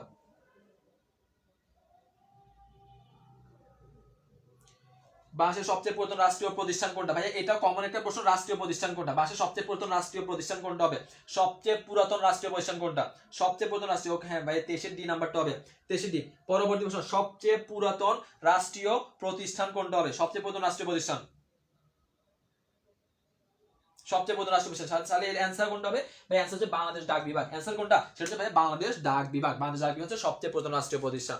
রাষ্ট্রীয় প্রতিষ্ঠান যে কয়েকটা আছে একটু ভালো করে ক্লিয়ার করে যাবেন, বেসিক সালগুলো, ওয়াসা যেগুলো আছে একটু ভালো করে পড়ে যাবেন, ঢাকা ওয়াসাইন কত সাল এগুলো একটু দেখে গেলে হয়ে যাবে। লাস্ট প্রশ্ন, বাংলাদেশের সবচেয়ে বড় বেসরকারি প্রতিষ্ঠান কোনটা? বাংলাদেশের সবচেয়ে বড় বেসরকারি প্রতিষ্ঠান কোনটা? বাংলাদেশের সবচেয়ে বড়, হ্যাঁ সিএসআর, কর্পোরেট সোশ্যাল রেসপন্সিবিলিটি, এটা একটু ভালো করে দেখে যাবেন, কিছু পূর্ণরূপ আছে জিজ্ঞেস করে, সিএসআর, তারপরে পার্ট, সিপিএম, একটু দেখে গেলে হয়ে যাবে। এখন পরবর্তী প্রশ্ন, সেটা হচ্ছে কি ভাইয়া? সেটা হচ্ছে বাংলাদেশের সবচেয়ে বড় বেসরকারি প্রতিষ্ঠান কোনটা? বাংলাদেশের সবচেয়ে বড় বেসরকারি প্রতিষ্ঠান কোনটা? বাংলাদেশের সবচেয়ে বড় বেসরকারি প্রতিষ্ঠান কোনটা? বাংলাদেশের সবচেয়ে বড় বেসরকারি প্রতিষ্ঠান কোনটা? সবচেয়ে বড় বেসরকারি প্রতিষ্ঠান সেটা হচ্ছে ভাইয়া ব্র্যাক হবে। এখন সবচেয়ে বড় ব্যবসায়ী সংগঠন কোনটা জিজ্ঞেস করে, সেটা হচ্ছে কি এফবিসিআইসি, কালকে জিজ্ঞেস করছিলেন এমসিকিউতে। আর বেসরকারি বা এনজিও কোনটা? এনজিও কোনটা? সেটা হচ্ছে ভাইয়া ব্র্যাক। সেটা কি ভাইয়া? ব্র্যাক। ফজলে হাসান আবেদের নেতৃত্ব হবে, ফজলে হাসান আবেদের নেতৃত্ব হবে। তাহলে অ্যান্সার কোনটা ভাই? অ্যান্সার হচ্ছে ব্র্যাক। অ্যান্সার কোনটা হবে ভাই? অ্যান্সার হবে ব্র্যাক। না সি নাম্বার যারা বলছি যে ভাই গ্রামীণ ব্যাংক, না গ্রামীণ ব্যাংক না, সেটা হচ্ছে ব্র্যাক, ব্র্যাক হবে। এটা বাংলাদেশ সহ বিশ্বের 10টা দেশের মধ্যে কি আছে ভাইয়া? অন্তর্ভুক্ত আছে, একটু ভালো করে দেখে যাবেন। D number, D number, D number, D number, D number. Okay ভাই, ম্যানেজমেন্ট ক্লিয়ার হয়েছে? ম্যানেজমেন্ট সবার ক্লিয়ার। এখন আমরা হিসাব বিজ্ঞান শুরু করব, ঝামেলার টপিক কিছু, অনেক কিছু বুঝার আছে। হিসাব বিজ্ঞান ম্যানেজমেন্ট সবার ক্লিয়ার হয়েছে কিনা? ম্যানেজমেন্ট মোটামুটি সবার ক্লিয়ার হয়েছে কিনা? অনেকগুলো প্রশ্নের মধ্যে ঝামেলা সৃষ্টি করছেন, ঝামেলাগুলো আমি যতটুকু পারছি, এখন আমি পুরো টপিক বুঝতে পারবো না, আমার এতটুকু সময় নাই, যতটুকু পারছি বুঝাইছি। কিন্তু আপনার যে দুর্বলতা আপনি ওইটা আইডেন্টিফাই করতে পারছেন, ওইটা নিয়ে আপনি কাজ করবেন, ওইটা নিয়ে আপনি কাজ করবেন। যেটা আপনার উইক পয়েন্ট ওইগুলো নিয়ে একটু কাজ করেন, এখনো সময় আছে, এখনো সময় আছে। সফল প্রতিষ্ঠান হচ্ছে আশা, হ্যাঁ ঠিক আছে, সফল প্রতিষ্ঠান হচ্ছে আশা। ক্লিয়ার হয়েছে ভাইয়া? না বাংলাদেশ এলো না ভাই, ডাক বিভাগ হবে, ডাক বিভাগ, ডাক বিভাগ। এটা কমন প্রশ্ন, এটা কমন প্রশ্ন, কমন প্রশ্ন, এটা কমন প্রশ্ন যে ভাই বাংলাদেশের সবচেয়ে পুরাতন রাষ্ট্রীয় প্রতিষ্ঠান কোনটা? ডাক বিভাগ। 1800 সালের, 1800 আরো অনেক পিছনে। ওকে আলহামদুলিল্লাহ ক্লিয়ার। ভাই হিসাব বিজ্ঞান শুরু করতেছি, ভালো করে ক্লিয়ার করুন প্রত্যেকটা এমসিকিউ, ভালো করে বুঝবেন, ভালো করে ক্লিয়ার করবেন, ইনশাল্লাহ কভার হয়ে যাবে। 1 নম্বর প্রশ্ন দ্বারা শুরু করতেছি। 1 নম্বর প্রশ্ন, ওকে ক্লিয়ার ভাইয়া। 1 নম্বর প্রশ্ন ভালো করে বুঝবো, ভালো করে অ্যান্সার দিব। মোট লাভ 1000 টাকা, ক্রয় মূল্যের উপর লাভের হার হচ্ছে 10%, বিক্রয়ের পরিমাণ কত টাকা? অ্যান্সার করে ফেলেন তো। 1 নাম্বার প্রশ্ন, মোট লাভ 1000 টাকা, ক্রয় মূল্যের উপর লাভের হার 10%, বিক্রয় এর পরিমাণ কত টাকা? মানে বিক্রয় মূল্য কত টাকা? বিক্রয় মূল্য কত টাকা? বিক্রয় মূল্য কত টাকা? বুঝেন আগে প্রশ্নটা ভালো করে যে কি দিছে। হিসাব বিজ্ঞান হুটহাট অ্যান্সার করা যাবে না, বুঝতে হবে। আর না বুঝলে জানাবেন, আমি অ্যান্সার করাই দিব, আমি তো সবগুলো বুঝাই দিব, আপনি তারপরে বুঝে অ্যান্সার করেন। যে ভাইয়া লাভ হচ্ছে 1000 টাকা, ক্রয় মূল্যের উপর 10%, তাহলে ভাইয়া বিক্রয়ের পরিমাণ কত টাকা? অপশন আছে 11,000, 10,000, 9,000, 13,000, কোনটা হইতে পারে? কোনটা হইতে পারে? ওকে আরিয়ান বলছে এই নাম্বারটা 11,000 টাকা। ওকে তোফায়েল বলছে এই নাম্বারটা, তোফায়েল বলছে এই নাম্বারটা 11,000 টাকা। ওকে বাকিটা দেখা যাক। গালিবা বলছে 11,000 টাকা। ওকে মেহের ইসলাম বলছে 11,000 টাকা, 11,000 টাকা। তাহলে ভাই অ্যান্সার কোনটা হবে? অ্যান্সার কোনটা হবে ভাইয়া? অ্যান্সার কোনটা হবে? অ্যান্সার কোনটা হবে? এ নাম্বারটা হবে। এখন আমি ভুল কোথায় আমরা করব? আমরা অনেকে ভুল করব যে ভাইয়া কি করব ভাই 1000 কে আমরা কি করব যে ভাইয়া 1000 টাকা হচ্ছে লাভ, ক্রয় মূল্যের 10%, মানে এটা সমান কত? এটা সমান হচ্ছে 10%, এটা সমান কত পার্সেন্ট? 10%। 1 সমান কত পার্সেন্ট? 1% সমান কত? 100 টাকা। এখন আমরা অনেক কি করব ভাই 100 দ্বারা গুণ করে দিব, 100 সমান 100। তাহলে এই যে 10,000 টাকা এটা কি হবে ভাই? এটা হবে ব্যয়, ভাই এটা হচ্ছে ক্রয় মূল্য। আবারও বুঝাই, আবারও বুঝাই ভাইয়া বুঝেন, লাভ হচ্ছে 1000, এখন এটা ক্রয় মূল্যে 10%, তার মানে ক্রয় মূল্য যত টাকা তার 10% হচ্ছে 1000 টাকা। তাহলে 10% সমান 1000, 100% সমান কত? 10,000। তাহলে এই 10,000 কি? সেটা হচ্ছে ক্রয় মূল্য। তাহলে ক্রয় মূল্য 10,000 যোগ 1000 লাভ, তাহলে বিক্রয় মূল্য কত? তাহলে বিক্রয় মূল্য 11,000 টাকা। তাহলে 11,000 টাকার মধ্যে 10,000 টাকা হচ্ছে আমার ক্রয় মূল্য, 1,000 টাকা হচ্ছে আমার লাভ। তাহলে অ্যান্সার কত? অ্যান্সার হচ্ছে 11,000 টাকা। 10,000 যারা অ্যান্সার করবে অ্যান্সার হবে না, কারণ 10,000 আপনি যেটা বের করবেন সেটা হচ্ছে আপনার ক্রয় মূল্য, সেটা হচ্ছে আপনার কি? আপনার ক্রয় মূল্য। বুঝতে পারছেন? ঠিক ভাই, আমি আগে এমন করতাম ভাইয়া, অনেকে এমন করে। কি করে ভাইয়া? এই যে ভাগ করিয়ে 100 দ্বারা গুণ করে মনে করে এটাই অ্যান্সার, কিন্তু এটা পাবেন কি? এটা পাবেন ক্রয় মূল্য। এখন বিক্রয় মূল্য বের করার সূত্র কি? ক্রয় মূল্য যোগ লাভ, ক্রয় মূল্য যোগ লাভ। তাহলে আমরা কি পাবো? বিক্রয় মূল্য পাবো। তাহলে আমাদের অ্যান্সার কোনটা? অ্যান্সার হবে 11,000 টাকা। অ্যান্সার কি হবে? 11,000 টাকা হবে। যে ভাইয়া 10% এটা হচ্ছে লাভ, লাভের বাকি অংশ। এবার আসেন 2 নাম্বার প্রশ্ন। 2 নাম্বার প্রশ্ন, আমার নেটে কেন এরকম? আচ্ছা 2 নাম্বার প্রশ্ন। 2 নাম্বার প্রশ্ন। 2 নাম্বার প্রশ্ন কি বলছে? 2022 সালে সম্পত্তি হ্রাস পায়, দায় বৃদ্ধি পায়। তাহলে মালিকানা সত্য কত? মালিকানা সত্য কত? মালিকানা সত্য কত? মালিকানা সত্য কত? তাহলে ভাই সমীকরণ থেকে প্রশ্ন জিজ্ঞেস করতে। এখন সমীকরণের ম্যাথ সবাই পারি, কিন্তু পাশ পরিবর্তন যে চিহ্নের পরিবর্তন হয় এটা আর কেউ পারি না। এটাতে যে আমরা ঝামেলাটা লাগাই ফেলি, এই ঝামেলাটা লাগানো যাবে না, এই ঝামেলাটা লাগানো যাবে না। হ্যাঁ, আমার নেট এখানে সমস্যা দিচ্ছে। দরজাটা ঠিক করে।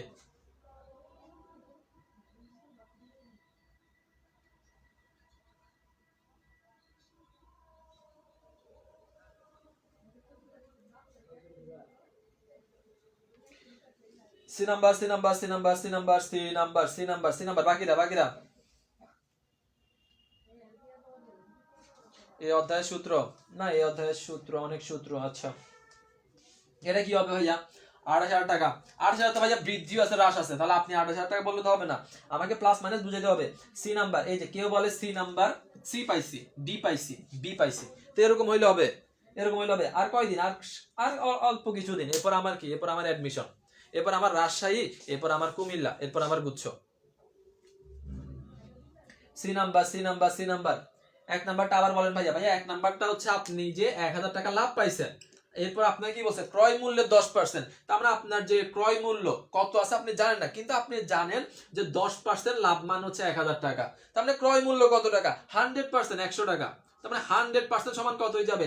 1,000 সমান 10,000 হয়ে যাবে, 10,000। তার মানে এটা ক্রয় মূল্য, এটা লাভ। তার মানে লাভ যোগ ক্রয় মূল্য ইজিক্যাল টু বিক্রয় মূল্য 11,000 টাকা। এখন এটার অ্যান্সার কত হবে? এটা হচ্ছে সি নাম্বার, কেউ বলে বি নাম্বার। এখন ভাইয়া ভালো করে বুঝেন। ভাইয়া এই যে ঝামেলা কোথায়? চিহ্নের পরিবর্তন বলছি না, এটাই করতে পারে না ভাইয়া। সমীকরণ মানে কি? এ ইকুয়াল এল প্লাস ওই, এ ইকুয়াল এল প্লাস ওই। এখন ভাইয়া এ ইকুয়াল এল প্লাস ওই সমীকরণটা বুঝাই ভাইয়া। দায় যখন বের করবেন, দায় বের করলে সম্পদ থেকে মালিকানা বিয়োগ, যখন মালিকানা বের করবেন সম্পদ থেকে দায় বিয়োগ করবেন, সম্পদ থেকে কি বিয়োগ করবেন? দায় বিয়োগ করবেন। আপনার বলছে সম্পত্তি হ্রাস 20,000 টাকা, সম্পত্তি হ্রাস আছে 20,000 টাকা, 20,000 টাকা। এরপরে আপনাকে বলছে দায় 18,000 টাকা, 8,000 টাকা বৃদ্ধি। দায় বৃদ্ধি কত? 8,000, মানে পজিটিভ, পজিটিভ। মালিকানা কত? জানি না, মালিকানা কত? জানি না। তাহলে ভাইয়া আমরা জানি কি সম্পদের সাথে এলটা কি হবে? মাইনাসে চলে আসবে না? মাইনাসে চলে আসবে, মাইনাসে। মানে দেখেন এটা আছে 20,000 নেগেটিভ, সমান চিহ্নের বিপরীত পাশে আসলে চিহ্নের পরিবর্তন, পজিটিভ আছে নেগেটিভ হয়ে যাবে। নেগেটিভ হলে ফলাফল কত? 8,000 টাকা নেগেটিভ। শেষ। অ্যান্সার কত? অ্যান্সার হচ্ছে সি নাম্বার। যারা বি বলছি, যারা এ বলছি, যারা ডি বলছি, কারণ অ্যান্সার হয় নাই। অ্যান্সার কত? 8,000 টাকা। ভাইয়া বুঝতে পারছি? বুঝতে পারছি কিনা? 1 নাম্বার 2 নাম্বার ক্লিয়ার হয়েছে কিনা? 1 2 ক্লিয়ার হয়েছে কিনা? যে ভাইয়া চিহ্নের পরিবর্তনটা আমাকে খেয়াল করতে হবে। শুধুমাত্র 20 দিছে 8 বিয়োগ করে ভাইয়া 12,000 টাকা করে দিব, 20 এর সাথে 8 যোগ করে 8,000 করে দিব। এত সহজ তো অ্যাডমিশন না। অ্যাডমিশন সহজ, কিন্তু প্রসেসটা জানতে হবে। ক্লিয়ার হয়েছে ভাইয়া? ক্লিয়ার হয়েছে কিনা? ক্লিয়ার হয়েছে যে ভাইয়া সমীকরণের পরিবর্তনের সাথে আমার চিহ্নের পরিবর্তনটা হয়ে যাবে, চিহ্নের পরিবর্তনটা হয়ে যাবে। আরে আমার নেট রে, আমার নেট 1 মিনিট পরে চলতেছে।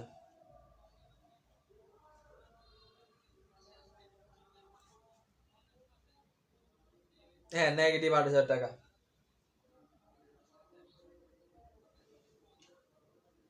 3 নাম্বার প্রশ্ন অ্যান্সার করেন। 3 নাম্বার প্রশ্ন, 3 নাম্বার প্রশ্ন, নগদ লভ্যাংশ প্রদান। সহজ একটা টপিক, নগদ প্রবাহ বিবরণী। কয়েকটা টাইপের প্রশ্ন আসে। ওকে ক্লিয়ার ভাইয়া? পরবর্তী প্রশ্ন, নগদ প্রবাহ বিবরণী। থেকে প্রশ্ন আমাকে জিজ্ঞেস করছে। প্রথম কথা হচ্ছে নগদ প্রবাহ কি করে, নগদের আন্তঃপ্রবাহ বহিঃপ্রবাহ প্রকাশ করে, জানতে হবে। ওকে, জানলাম। নগদ প্রবাহ করা হয় IAS 7 দ্বারা, IAS 7 দ্বারা MCQ তে জিজ্ঞেস করছে, ভালো করে ক্লিয়ার করে রাখবেন। এরপরে ভাইয়া এখানে স্টেপ কয়টা, বা নগদ প্রবাহের স্টেপ হচ্ছে ভাইয়া 3টা, ধাপ কয়টা ভাইয়া, ধাপ হচ্ছে 3টা। এখন এই 3টা ধাপের মধ্যে পরিচালন, অর্থায়ন, বিনিয়োগ, এগুলোর মধ্যে আবার 2-3টা করে কাজ আছে। কাজগুলো ক্লিয়ার করলে আপনার পুরো টপিকটা ক্লিয়ার হয়ে যাবে। এখন প্রশ্ন হচ্ছে ভাইয়া কি বলছে, সেটা হচ্ছে নগদ লভ্যাংশ প্রদান, এটা কোন কার্যক্রম, সি নাম্বার। তাহলে ভাইয়া এখন দেখেন ভালো করে, তাহলে এটা কি হবে ভাই, এটা হচ্ছে অর্থায়ন কার্যক্রম। কারণ আপনি যখন কি করবেন, আপনি যখন শেয়ার বিক্রয় করবেন নাকি ক্রয় করবেন, আপনাকে কি করতে হবে, আপনাকে শেয়ার হোল্ডারদেরকে লভ্যাংশ প্রদান করতে হবে। আপনাকে শেয়ার হোল্ডারদের কি করতে হবে, যখন শেয়ার বিক্রয় করবেন আপনাকে লভ্যাংশ কি করতে হবে, আপনাকে লভ্যাংশ প্রদান করতে হবে। তো শেয়ারের সাথে যে বিষয়টা সেটা হচ্ছে কি অর্থায়ন কার্যক্রম। কারণ আমি শেয়ার বিক্রয় করে প্রতিষ্ঠানে মুনাফা অর্জন করব, প্রতিষ্ঠানে কি আনবো, মূলধন আনবো। তো মূলধনের বিপরীতে যারা শেয়ার ক্রয় করবে তাদেরকে লভ্যাংশ দিব। এই জন্য ভাইয়া শেয়ার কি করা, প্রদান করা হচ্ছে অর্থায়ন কার্যক্রম। আর শেয়ার প্রাপ্তি, যখন আপনাকে বলবে প্রাপ্তি, ভাইয়া প্রাপ্তি হচ্ছে কি, ভাইয়া প্রাপ্তি হচ্ছে পরিচালন কার্যক্রম। কারণ সকল আয় ব্যয় তারপরে চলতি সম্পদ হ্রাস বৃদ্ধি পরিচালন কার্যক্রমের মধ্যে বসবে। কোথায় বসবে ভাইয়া, পরিচালন কার্যক্রমের মধ্যে বসবে। 4 নম্বর প্রশ্ন, আশা করি বুঝতে পারছি। 4 নম্বর প্রশ্ন, বাজেয়াপ্ত শেয়ার পুনর্বিক্রির ক্ষেত্রে, ওকে কি বলছে, আচ্ছা বাজেয়াপ্ত শেয়ার পুনর্বিক্রির ক্ষেত্রে শেয়ার বাজেয়াপ্ত করা টাকা কোথায় স্থানান্তর করা হয়, কোথায় স্থানান্তর করা হয়। এখন শেয়ার বাজেয়াপ্তকরণ কি জিনিস জানতে হবে। যখন কোনো শেয়ার হোল্ডার তার অতলবী মূলধন, যখন কোনো শেয়ার হোল্ডার তার অতলবী মূলধন পরিশোধ করতে ব্যর্থ হয়, তাকে একটা নোটিশ প্রদান করা হয়। নোটিশ দেওয়ার পরেও যখন সে দিতে পারে না, তখন তার শেয়ার মূলধনের যে টাকাগুলো প্লাস তার শেয়ারের যে মালিকানা দুইটাই বাতিল করা হয়। এখন তার যে মূলধনের টাকা সে পরিশোধ করতে যেটা পারে নাই, অর্ধেক করছে অর্ধেক করে নাই, যেটা পারে নাই সেটার জন্য সে পুরো মালিকানা বাতিল হয়ে যাবে। যে টাকাটা সে পরিশোধ করছে সেটা কোম্পানি আর তাকে দিবে না, তাহলে সেই টাকাটা কোম্পানি পুনরায় বিক্রয় করে দিবে। এখন যেই টাকাটা আমরা রাখছি সেটা আমরা কি করব, সেটা আমরা কোথায় স্থানান্তর করব, সেটা আমরা মূলধন সঞ্চিত তহবিলে স্থানান্তর করব। কোথায়, মূলধন সঞ্চিত। গুরুত্বপূর্ণ একটা প্রশ্ন, অনেকবার আসছে আপনার অ্যাডমিশনে, এই বছরে ইনশাআল্লাহ আমরা রাজশাহীতে আবারও পাবো। ক্লিয়ার ভাইয়া। এর পাশাপাশি যা বলছে ওইগুলো মাথায় রাখতে হবে, যে ভাইয়া অতলবী মূলধনের টাকা পরিশোধ করতে পারে নাই, সেজন্য মূলধনও চলে যাবে, মালিকানাও চলে যাবে। তো মূলধন চলে যাবে মানে তার টাকা চলে গেছে, তো এটা আমার কোম্পানির কাছে রয়ে গেছে, কোম্পানিটা আবার পুনরায় বিক্রয় করে দিবে। 5 নাম্বার প্রশ্ন, 5 নাম্বার প্রশ্ন গুরুত্বপূর্ণ, মালিকানা সত্ত্ব কত টাকা বের করেন, ঠান্ডা মাথায় বের করেন, ঠান্ডা মাথায় কাজে লাগাই বের করেন। 5 নাম্বার প্রশ্ন,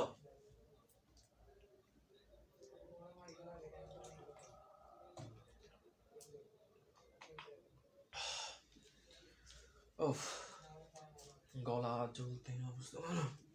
5 নাম্বার প্রশ্ন বের করেন, ঠান্ডা মাথায় কি আছে, কি লাগবে, ওভারঅল কাজ করেন।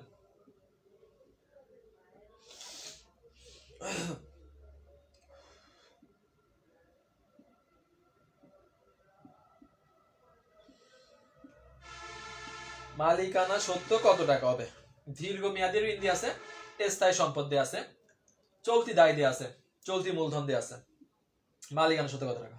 সুন্দর প্রশ্ন,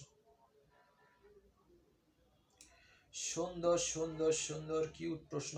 ওকে দেখি অ্যান্সার করেন।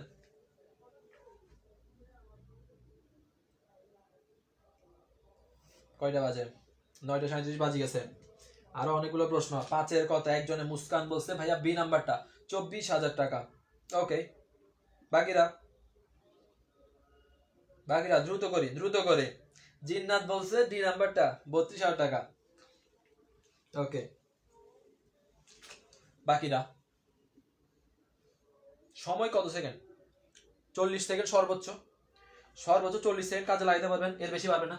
এই যে দেখছেন আপনাদের অবস্থা, 3 জন অ্যান্সার করছে, একজনে বলে সি নাম্বার, একজনে বলে ডি নাম্বার, একজনে বলে আবার কত বি নাম্বার, 3টে অ্যান্সার। এরকম হলে তো হবে না, বুঝতে হবে ভালো করে আমাকে।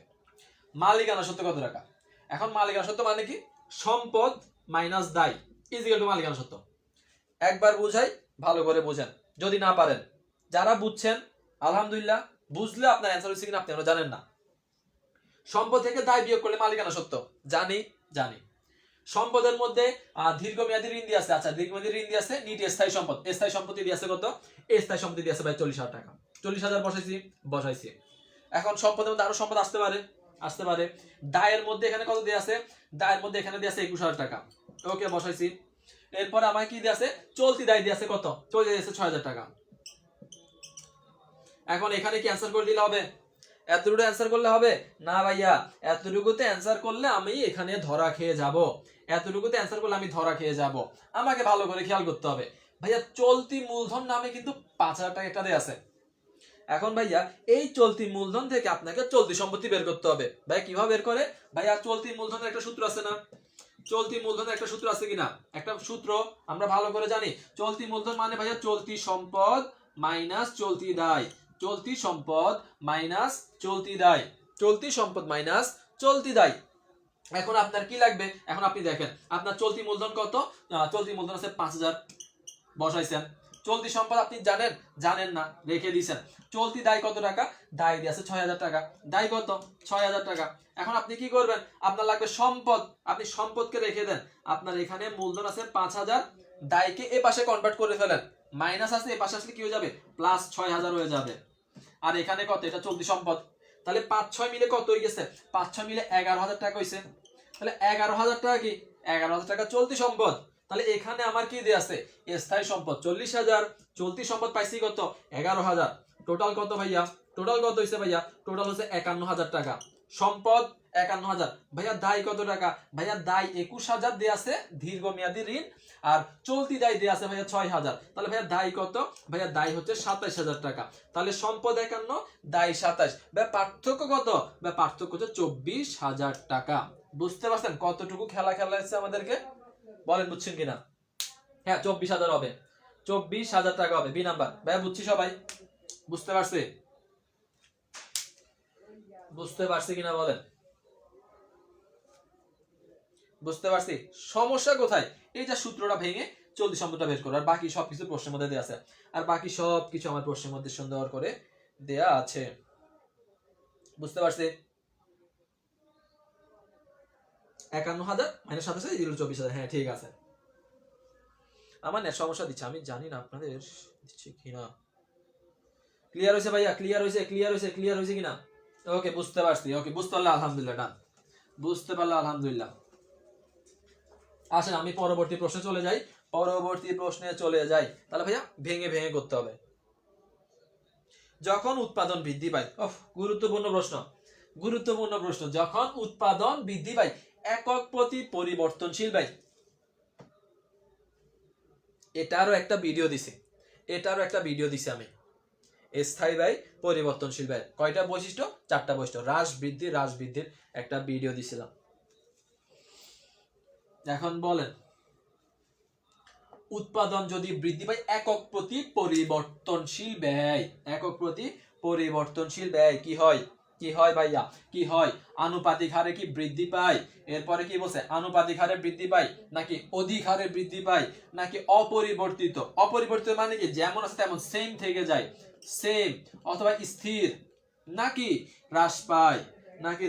কোনটা হবে? এই যে ঝামেলা লাগাইছে, একজনে বলছে এ নাম্বার, একজনে বলছে ডি নাম্বার। ওকে দেখা যাক, আমরা আরো অ্যান্সার পাবো। 51,000 টাকা কিভাবে ভাইয়া? 40,000 আর এখান দিয়ে 11,000 টাকা বের করছি। টোটাল 51,000।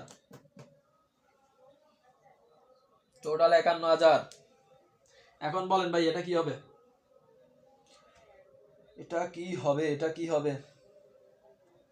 গালিবা আবার দেখো অ্যান্সার পরিবর্তন হবে। অ্যান্সারে পরিবর্তন আসবে।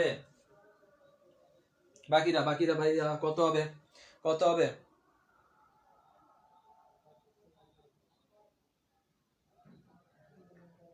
B number. Okay B number পাইছি, সি নাম্বার পাইছি। ওকে আলহামদুলিল্লাহ, খুব ভালো। আমরা একসাথে আমরা একটা এমসিকিউ এর আমরা 4টা অপশনই রাইট অ্যান্সার বলতেছি।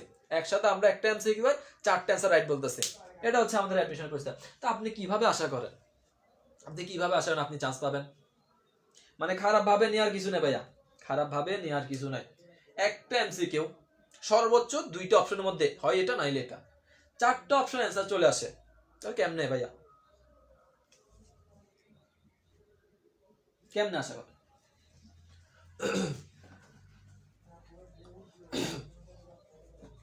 অ্যান্সার কোনটা হবে? অ্যান্সার কোনটা হবে? অ্যান্সার হবে সি নাম্বারটা। অ্যান্সার কোনটা? সি নাম্বারটা। যত বড় করে ডি ডি ডি ডি লিখতেছেন অ্যান্সার হবে না, বিও হবে না, সিও হবে না, সি হবে। তাহলে প্রথমে কাজে কোন দুঃখে ডি বলতেছেন? ডি হবে, হ্যাঁ গ নাম্বারটা হবে, হ্যাঁ ঠিক আছে ভাইয়া, অপরিবর্তিত থাকবে। একটু সংক্ষেপে বুঝাই, পরিবর্তনশীল ভাই যেমন কাঁচামাল, একবার ভালো করে বুঝাই, একবার ভালো করে বুঝে নেন, ফ্রি ক্লাসে এত করে কেউ বুঝাবেন আপনারে। কাঁচামাল, কাঁচামাল আপনি 10 একক ক্রয় করবেন, 10 এককের দাম কত টাকা বলবে? বলবে 10 এককের দাম কত টাকা? 100 টাকা। 10 এককের দাম কত টাকা? 100 টাকা। আপনি 20 একক কাঁচামাল ক্রয় করবেন, কত টাকা বলবে? বলবে ভাইয়া তাহলে আপনি 200 টাকা দেন। আপনি 30 একক ক্রয় করবেন, কত টাকা দেন? ভাইয়া 300 টাকা দেন। এটা হচ্ছে ভাই মোট পরিমাণ, মোট পরিমাণ। পরিবর্তনশীল ভাই হচ্ছে কাঁচামাল, 100 ছিল 200 হয়েছে 300 হয়েছে, পরিবর্তন হয়েছে কিনা? হয়েছে। কিন্তু একক প্রতি মানে এক এককের জন্য কত টাকা নিব? 10 এককের জন্য 100 টাকা, তাহলে 1 এককের জন্য কত টাকা? 10 টাকা। 20 এককের জন্য 200 টাকা, 1 এককের জন্য কত টাকা? 10 টাকা। 30 এককের জন্য 300 টাকা, 1 এককের জন্য কত টাকা? 10 টাকা। তাহলে ভাইয়া পরিবর্তনশীল ব্যয় একক প্রতি কি থাকে? অপরিবর্তিত থাকে, স্থির থাকে, স্থির থাকে। মোট পরিমাণে কি হচ্ছে ভাইয়া? মোট পরিমাণে পরিবর্তন হচ্ছে। ক্লিয়ার হয়েছে? ক্লিয়ার হয়েছে? এই বিষয়টা একটু ভালো করে বুঝে নেন ভাই, এটা বলেন বুঝছেন কিনা। আরেকটা কথা, ফ্রি ক্লাসে এভাবে বুঝাবে না, ফ্রি ক্লাস আসবো, এমসিকিউ পড়াবো, অ্যান্সার দিব, শেষ। বলেন এটা বুঝছেন কিনা। কাঁচামাল পরিবর্তনশীল ভাই, মজুরি পরিবর্তনশীল ভাই, মানে উৎপাদন বাড়লে বাড়বে, উৎপাদন কমলে কমবে। তো 10 একক উৎপাদন করবে 100 টাকার কাঁচামাল, 20 একক 200 টাকার কাঁচামাল, 30 একক 300 টাকার কাঁচামাল। যত বাড়তেছে তত ব্যয় বাড়তেছে, মোট পরিমাণে পরিবর্তন হচ্ছে। কিন্তু 1 এককের জন্য 10 টাকা, 20 এককের জন্য 200 হলে 1 এককের জন্য 10, 300 হলে 10, শেষ। বলেন ভাই সবার ক্লিয়ার হয়েছে? সবার ক্লিয়ার হয়েছে? ভিডিও একটা আছে, ওই ভিডিওটা একটু দেখে নিন, পেজের মধ্যে এখন আছে।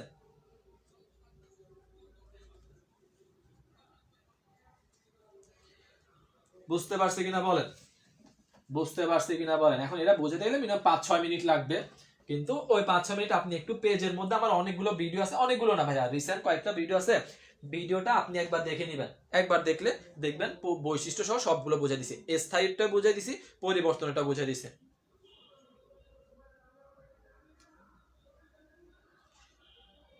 আসেন পরবর্তী প্রশ্ন, লাভ ক্ষতি কত টাকা?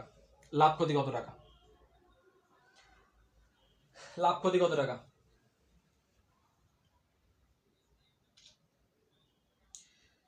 স্যার পিডিএফ দিবেন? পিডিএফ, এটা পিডিএফ দিয়ে দিব, সমস্যা নেই, দিয়ে দিব। একটু জাস্ট ভাইয়ের জন্য কষ্ট করে একটু ক্লাসে শেয়ার করে দেন, একটু দুই একটা বন্ধুদেরকে মেনশন করে দেন না। আমি কি আপনাদের কাছে বেশি কিছু চাইছি? এর বেশি কিছু তো আপনাদের আর চাওয়ার নাই আমার। মূল কথা স্থির ব্যয় পরিবর্তনশীল, পরিবর্তনশীল ব্যয় অপরিবর্তিত। এখন এখানে বুঝার আছে, সে যদি উদাহরণ সহ না বুঝে ঝামেলা লাগবে। কারণ স্থির ব্যয় একক প্রতি অপরিবর্তনশীল, অপরিবর্তনশীলের মধ্যে কিন্তু আবার হ্রাস পায়, ব্যাপার আছে অনেক কিছু। পেজে আছে, পেজে আছে, পেজে আছে, পেজের মধ্যে যাবা, প্রত্যেকটা সংক্ষিপ্ত অনেকগুলো এমসিকিউ এর বিবরণ দিছে, সবকিছু আছে। সামনে আরো দিব, সামনে আরো দিব। এখন আসেন, আচ্ছা পরে চলে আসি, পরে চলে আসি। পরে ওকে জিয়াদ বসে ভাই ডি নাম্বারটা হবে, D number, D number, D number. এই যে এখন যারা যারা আগে বাকির অ্যান্সার করেন, বাকির অ্যান্সার করেন, বাকির অ্যান্সার করেন, বাকির অ্যান্সার করেন। লাভ কত টাকা? লাভ কত টাকা? লাভ ক্ষতি কত টাকা?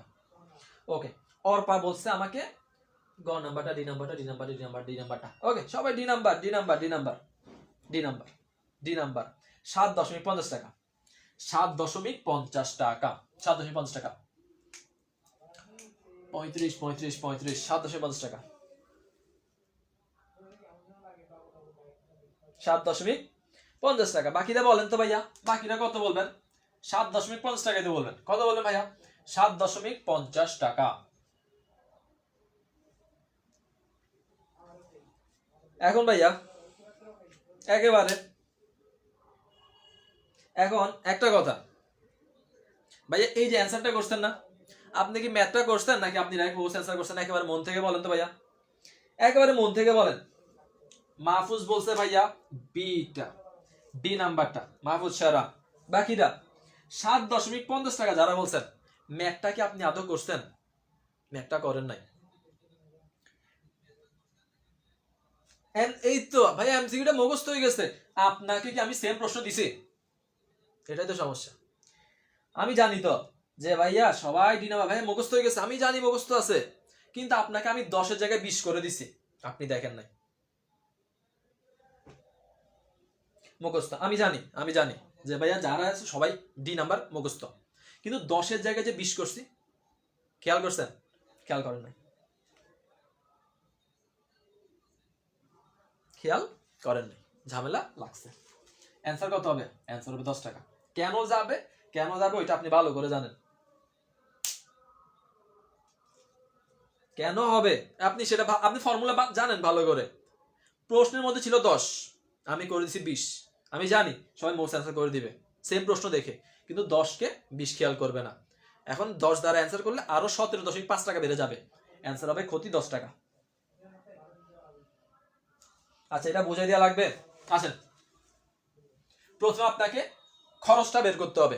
খরচ গেছে কত টাকা, ভালো করে বুঝেন। কাঁচামালের ব্যয়। এখন এখানে কিন্তু বিভিন্ন ব্যয় যোগ করে নতুন একটা নাম আসে, ওই নামগুলো কিন্তু জানতে হবে। এখন আপনি চার্ট বুঝলে, চার্টটা পড়লে হয়ে যাবে। চার্ট যেটা আছে, উৎপাদন ব্যয়, কাঁচামাল ব্যয় 100 টাকা, ডান। কাঁচামাল ব্যয়, মজুরি ব্যয় কত টাকা? 40 টাকা। এখন প্রত্যক্ষ কাঁচামাল আর মজুরি সমন্বয়কে বলা হয় মুখ্য ব্যয়। মুখ্য ব্যয় আপনাকে জানতে হবে, এগুলা মুখ্য ব্যয় বলা হয় বা প্রত্যক্ষ ব্যয় বলা হয়। আপনি তাহলে কত টাকা পাইছেন ব্যয়? 100 টাকা। 40 টাকা ব্যয় পাইছেন কত টাকা? 140 টাকা। এরপরে বলছে কারখানা উপরিব্যয় কাঁচামাল এবং মজুরি। কাঁচামাল মজুরির 40%, কারখানা উপরিব্যয়, কারখানা উপরিব্যয় কাঁচামাল এবং মজুরির 25%। তাহলে কাঁচামাল আর মজুরি পাইছি কত? 140। এটার 25%, 25% হচ্ছে কারখানা উপরিব্যয়। তো 25% মানে 4/1 ভাগ। 25% মানে কি? 4/1 ভাগ। তাহলে এখানে আসবে কত? 35 টাকা আসবে। 35 টাকা আসবে। তাহলে আপনি এখন যে ব্যয়টা পাবেন 175, এটা হচ্ছে কারখানা ব্যয় অথবা উৎপাদন ব্যয়।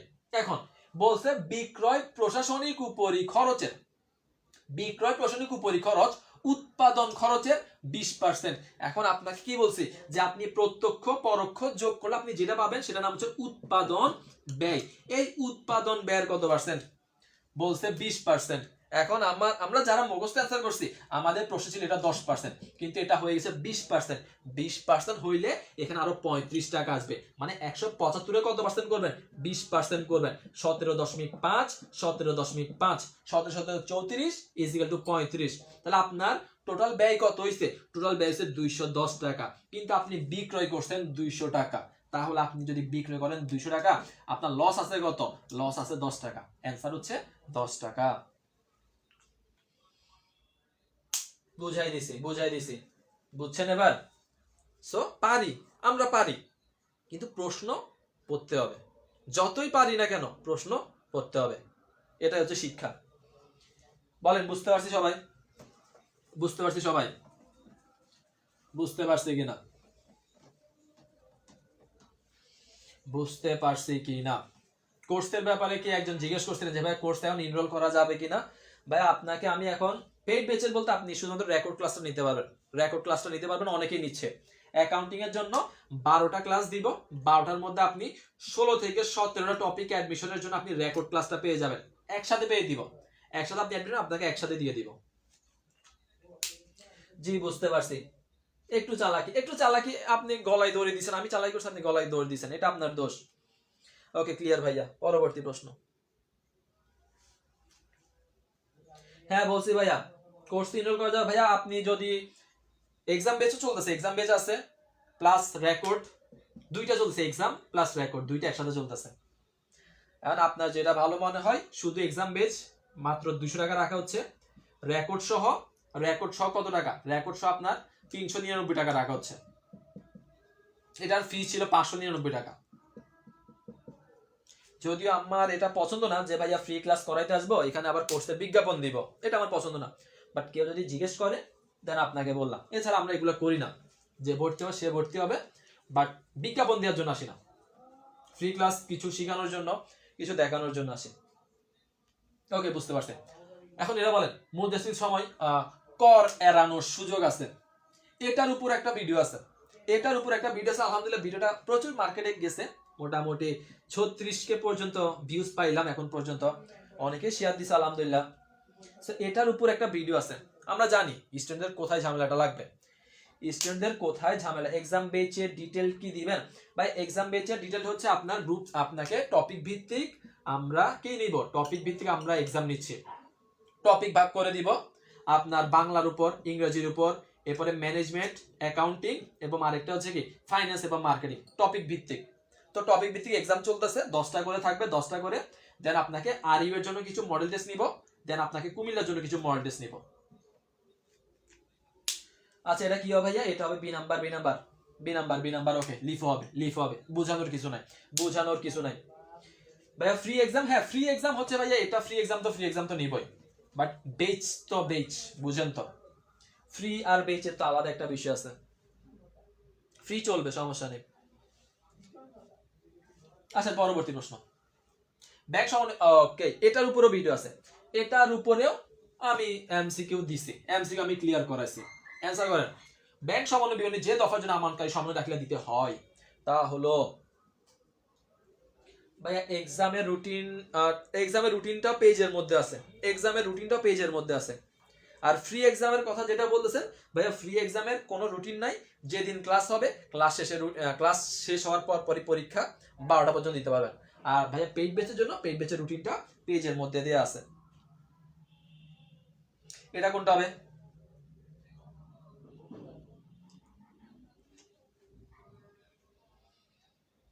যে আমানতকারীর জন্য সময় থাকে না। এখন ভাইয়া অনেকে এগুলো পড়ি না বা জানি না, স্কিপ করে ফেলি, বা কি বলবো, D number, D number, D number. Okay, ঠিক আছে ভাইয়া। আমানতকারী ওই লেনদেনের জন্য জাবেদা দিবে যে লেনদেনটা সে পূর্বে অন্তর্ভুক্ত করে নাই।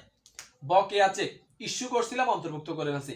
ট্রানজিটে জমা দিছিলাম, অন্তর্ভুক্ত করে ফেলছি, নতুন করে জাবেদা দিব না। ব্যাংকের ভুল ব্যাংকের সমাধান করবে, আমার কাজ না। ব্যাংক সার্ভিস চার্জ, ব্যাংক আমাকে চার্জ দিচ্ছে, আমি নতুন করে অন্তর্ভুক্ত করব। ডি নাম্বার শেষ, ডান। 10 নাম্বার, রক্ষণশীল নীতিমালা। ওকে, রক্ষণশীল নীতিমালা অনুযায়ী একজন হিসাব রক্ষকের উচিত। তাহলে এখানে আমি যখন রক্ষণশীল নীতিমালার মূল কথাটা জানবো, যে রক্ষণশীল নীতিমালার মূল কথা হচ্ছে এটা, সেখান থেকে আমাকে জিজ্ঞেস করছে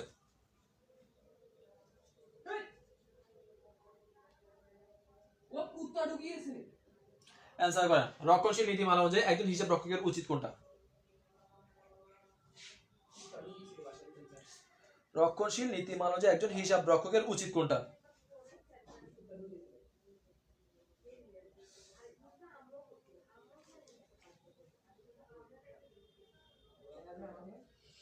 রক্ষণশীল নীতিমালা। তাহলে ভাই রক্ষণশীল নীতিমালার মূল কথা কি? রক্ষণশীল নীতিমালার মূল কথা হচ্ছে তুমি কি করো, তুমি আয় কম দেখাও, ব্যয় বেশি দেখাও, সম্পদ কম দেখাও, দায় বেশি দেখাও। তাহলে তুমি সকল ক্ষতি বিবেচনা করো, সকল ক্ষতি মানে কি ব্যয় বিবেচনা করো, কিন্তু তুমি লাভকে পূর্বানুমান না করা। লাভকে কি করবা না? পূর্বানুমান না করা। তাহলে তুমি ক্ষতিকে বিবেচনা করো, তুমি লাভকে বিবেচনা করিও না। এটা হচ্ছে কি ভাইয়া রক্ষণশীল নীতিমালার মূল কথা। প্র্যাকটিস যত বেশি করবেন তত বেশি ভালো করতে পারবেন। অ্যান্সার হবে কোনটা? অ্যান্সার হবে এটা। আয়কে বিবেচনা, আয় বিবেচনা করতে মানা করছে, বা বিবেচনাগুলো কম কম বিবেচনা করতে হবে। সকল ক্ষতি ক্ষতি নো। অ্যান্সার হবে কোনটা? এ নাম্বারটা, ডান। 11 নাম্বার প্রশ্ন, গাড়ির ক্রয় মূল্য কত টাকা? এটাও এমসিকিউ আমি সমাধান করছি, এটার উপর আমার ভিডিও আছে, এটার উপর আমার ভিডিও দেওয়া আছে। ক্রয় মূল্য কত টাকা? ভেজালা এখানেও করবেন, এখানেও ভেজাল করবেন। ভুলেও মুখস্থ অ্যান্সার করার দরকার নাই, প্রশ্ন পড়েন, প্রশ্ন পড়ে অ্যান্সার করেন। 11 নম্বর প্রশ্ন,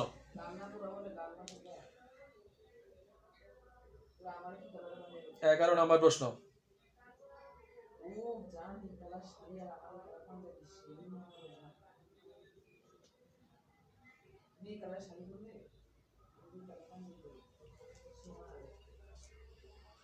11 নম্বর প্রশ্ন ভাইয়া বুঝে শুনে এরপর অ্যান্সার করেন, বুঝে শুনে অ্যান্সার করেন, বুঝে শুনে এরপর অ্যান্সার করেন। প্রশ্ন আগে দেখেন।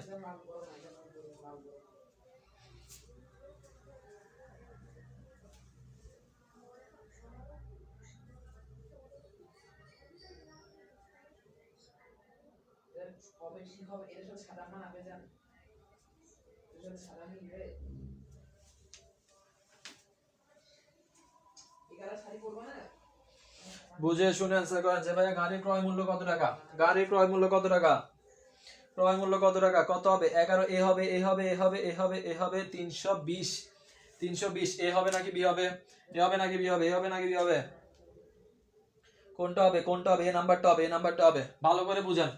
প্রথমে গাড়ির বিক্রয় মূল্য, বিক্রয় করছি কত টাকা 220 টাকাতে। এখন বিক্রয় মূল্যের মধ্যে লাভ আছে, কি আছে লাভ আছে, লাভ আছে 20। তার মানে আমার বই মূল্য কত ছিল, বই মূল্য অবশ্যই কম ছিল, কারণ আমার লাভ হয়েছে, আমার কি হয়েছে লাভ হয়েছে। লাভ মানে কি অতিরিক্ত মূল্য, বই মূল্যের অতিরিক্ত মূল্য, তাহলে অতিরিক্ত মূল্য বিয়োগ করে দিব, বিয়োগ করলে কি পাবো বই মূল্য পাবো। বই মূল্য কত 200, বই মূল্য কত 200। পুঞ্জীভূত অবচয় ক্রয় মূল্য মাইনাস পুঞ্জীভূত অবচয় ইজিক্যাল টু বই মূল্য, তাহলে বই মূল্য যোগ পুঞ্জীভূত অবচয় ইজিক্যাল টু ক্রয় মূল্য। তাহলে এখানে 80 যোগ করে দিব 280 কে, শেষ। এ নাম্বার ভাইয়া বুঝাই দেন, বুঝাই দিছি বুঝাই দিছি বুঝাই দিছি 280 কে। আপনি কি পাইছেন ভালো করে বুঝেন, ক্রয় মূল্য মাইনাস পুঞ্জীভূত বই মূল্য, বই মূল্য থেকে বেশি মূল্যে বিক্রয় করলে লাভ, কম মূল্যে বিক্রয় করলে ক্ষতি। এটা হচ্ছে আমার বিক্রয় মূল্য 220। এখন এটার মধ্যে আমার অতিরিক্ত টাকা আছে, তার মানে আমার লাভ হয়েছে। তো লাভটা যদি আমি বিয়োগ করে দেই আমি কি পাবো, আমি বই মূল্য পাবো, কারণ বই মূল্য আর বিক্রয় মূল্যের মধ্যে তুলনা করে লাভ ক্ষতি বের করা হয়। তাহলে বই মূল্য 200 এবং এখানে আমার পুঞ্জীভূত অবচয় 80, টোটাল কত ক্রয় মূল্য 280। আশা করি ক্লিয়ার। 12 নম্বর প্রশ্ন, মালিকের প্রারম্ভিক মূলধন কত টাকা, একতরফা দাখিলা পদ্ধতির ম্যাথ, একতরফা দাখিলা, একতরফা দাখিলা পদ্ধতির ম্যাথ। মালিকের প্রারম্ভিক মূলধন কত টাকা, 12 নম্বর প্রশ্ন, 12 নম্বর প্রশ্ন, একতরফা দাখিলা পদ্ধতিতে মালিকের প্রারম্ভিক মূলধন কত টাকা হবে, মালিকের প্রারম্ভিক মূলধন কত টাকা হবে। তাহলে ভাইয়া একতরফার জন্য শুধু একটা চার্ট ফলো করব, চার্ট ফলো করে মান বসাবো, অ্যানসার আমার শেষ হয়ে যাবে। সমাপনী মূলধন 69,000 টাকা, ডান। বছর শেষে মালিক 21,000 টাকা প্রদান করছে, 21,000 হচ্ছে অতিরিক্ত মূলধন বসাইছে। এরপরে উত্তোলন 7,000, উত্তোলন এই পাশে বসবে 7,000, ক্ষতি এর পাশে বসবে 9,000। তাহলে আমাকে বলছে মালিকের প্রারম্ভিক মূলধন, তার মানে এই যে গ্যাপ, এই গ্যাপ হচ্ছে আমার অ্যানসার, এই গ্যাপ হচ্ছে আমার অ্যানসার। কত আসে ভাইয়া, কত আসে কত আসে কত আসে কত আসে কত আসে কত আসে,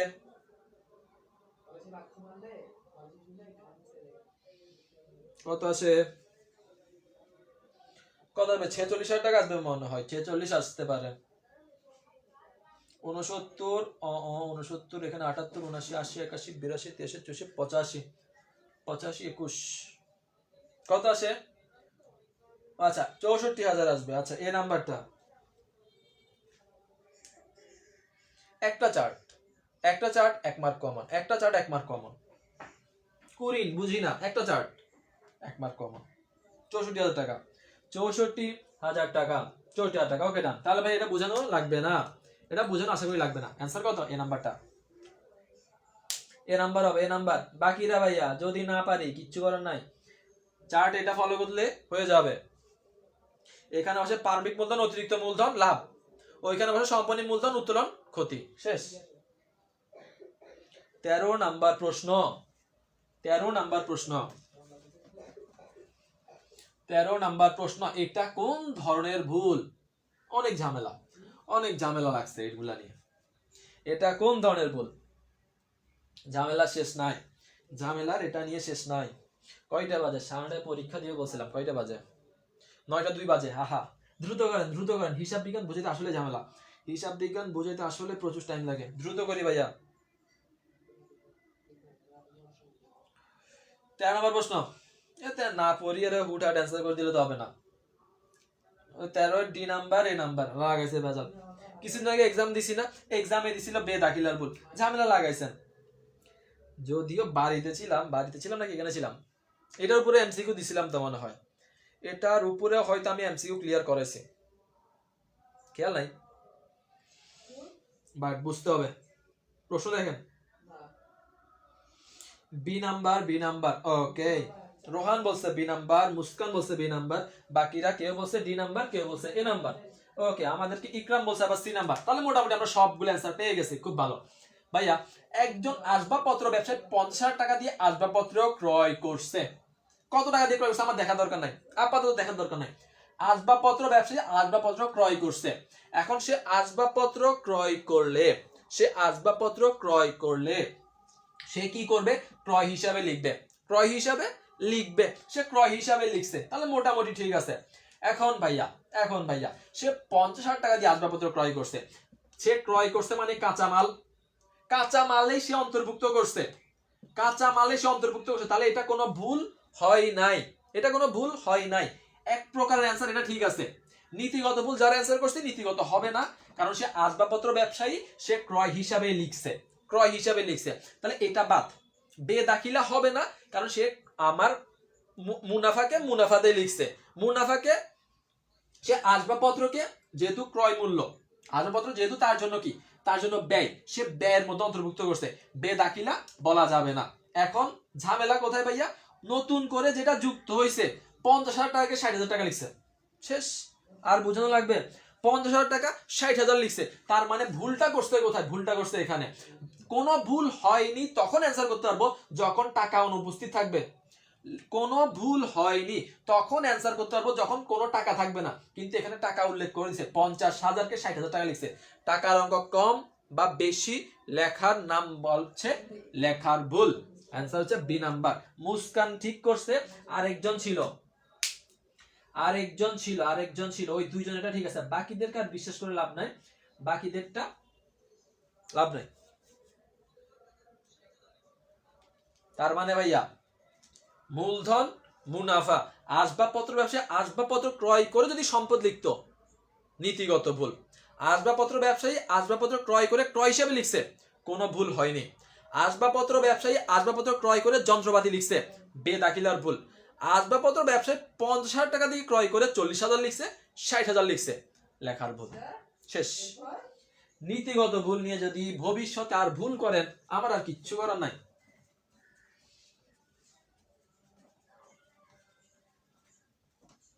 ক্লিয়ার হইছে ভাইয়া? ক্লিয়ার হইছে? আবার আসেন, এটা তো ভুল করেন একটু, একটু ভুল করেন, এটাতেও একটু ভুল করে ফেলেন, এটাতেও একটু ভুল করি আমরা।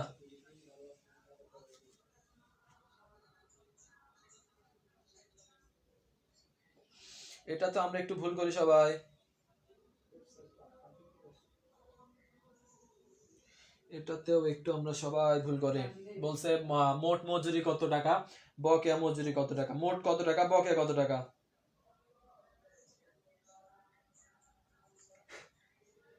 মোট কত টাকা, বকেয়া কত টাকা, মোট মজুরি কত টাকা, বকেয়া মজুরি কত টাকা, মোট কত টাকা, বকেয়া মজুরি কত টাকা,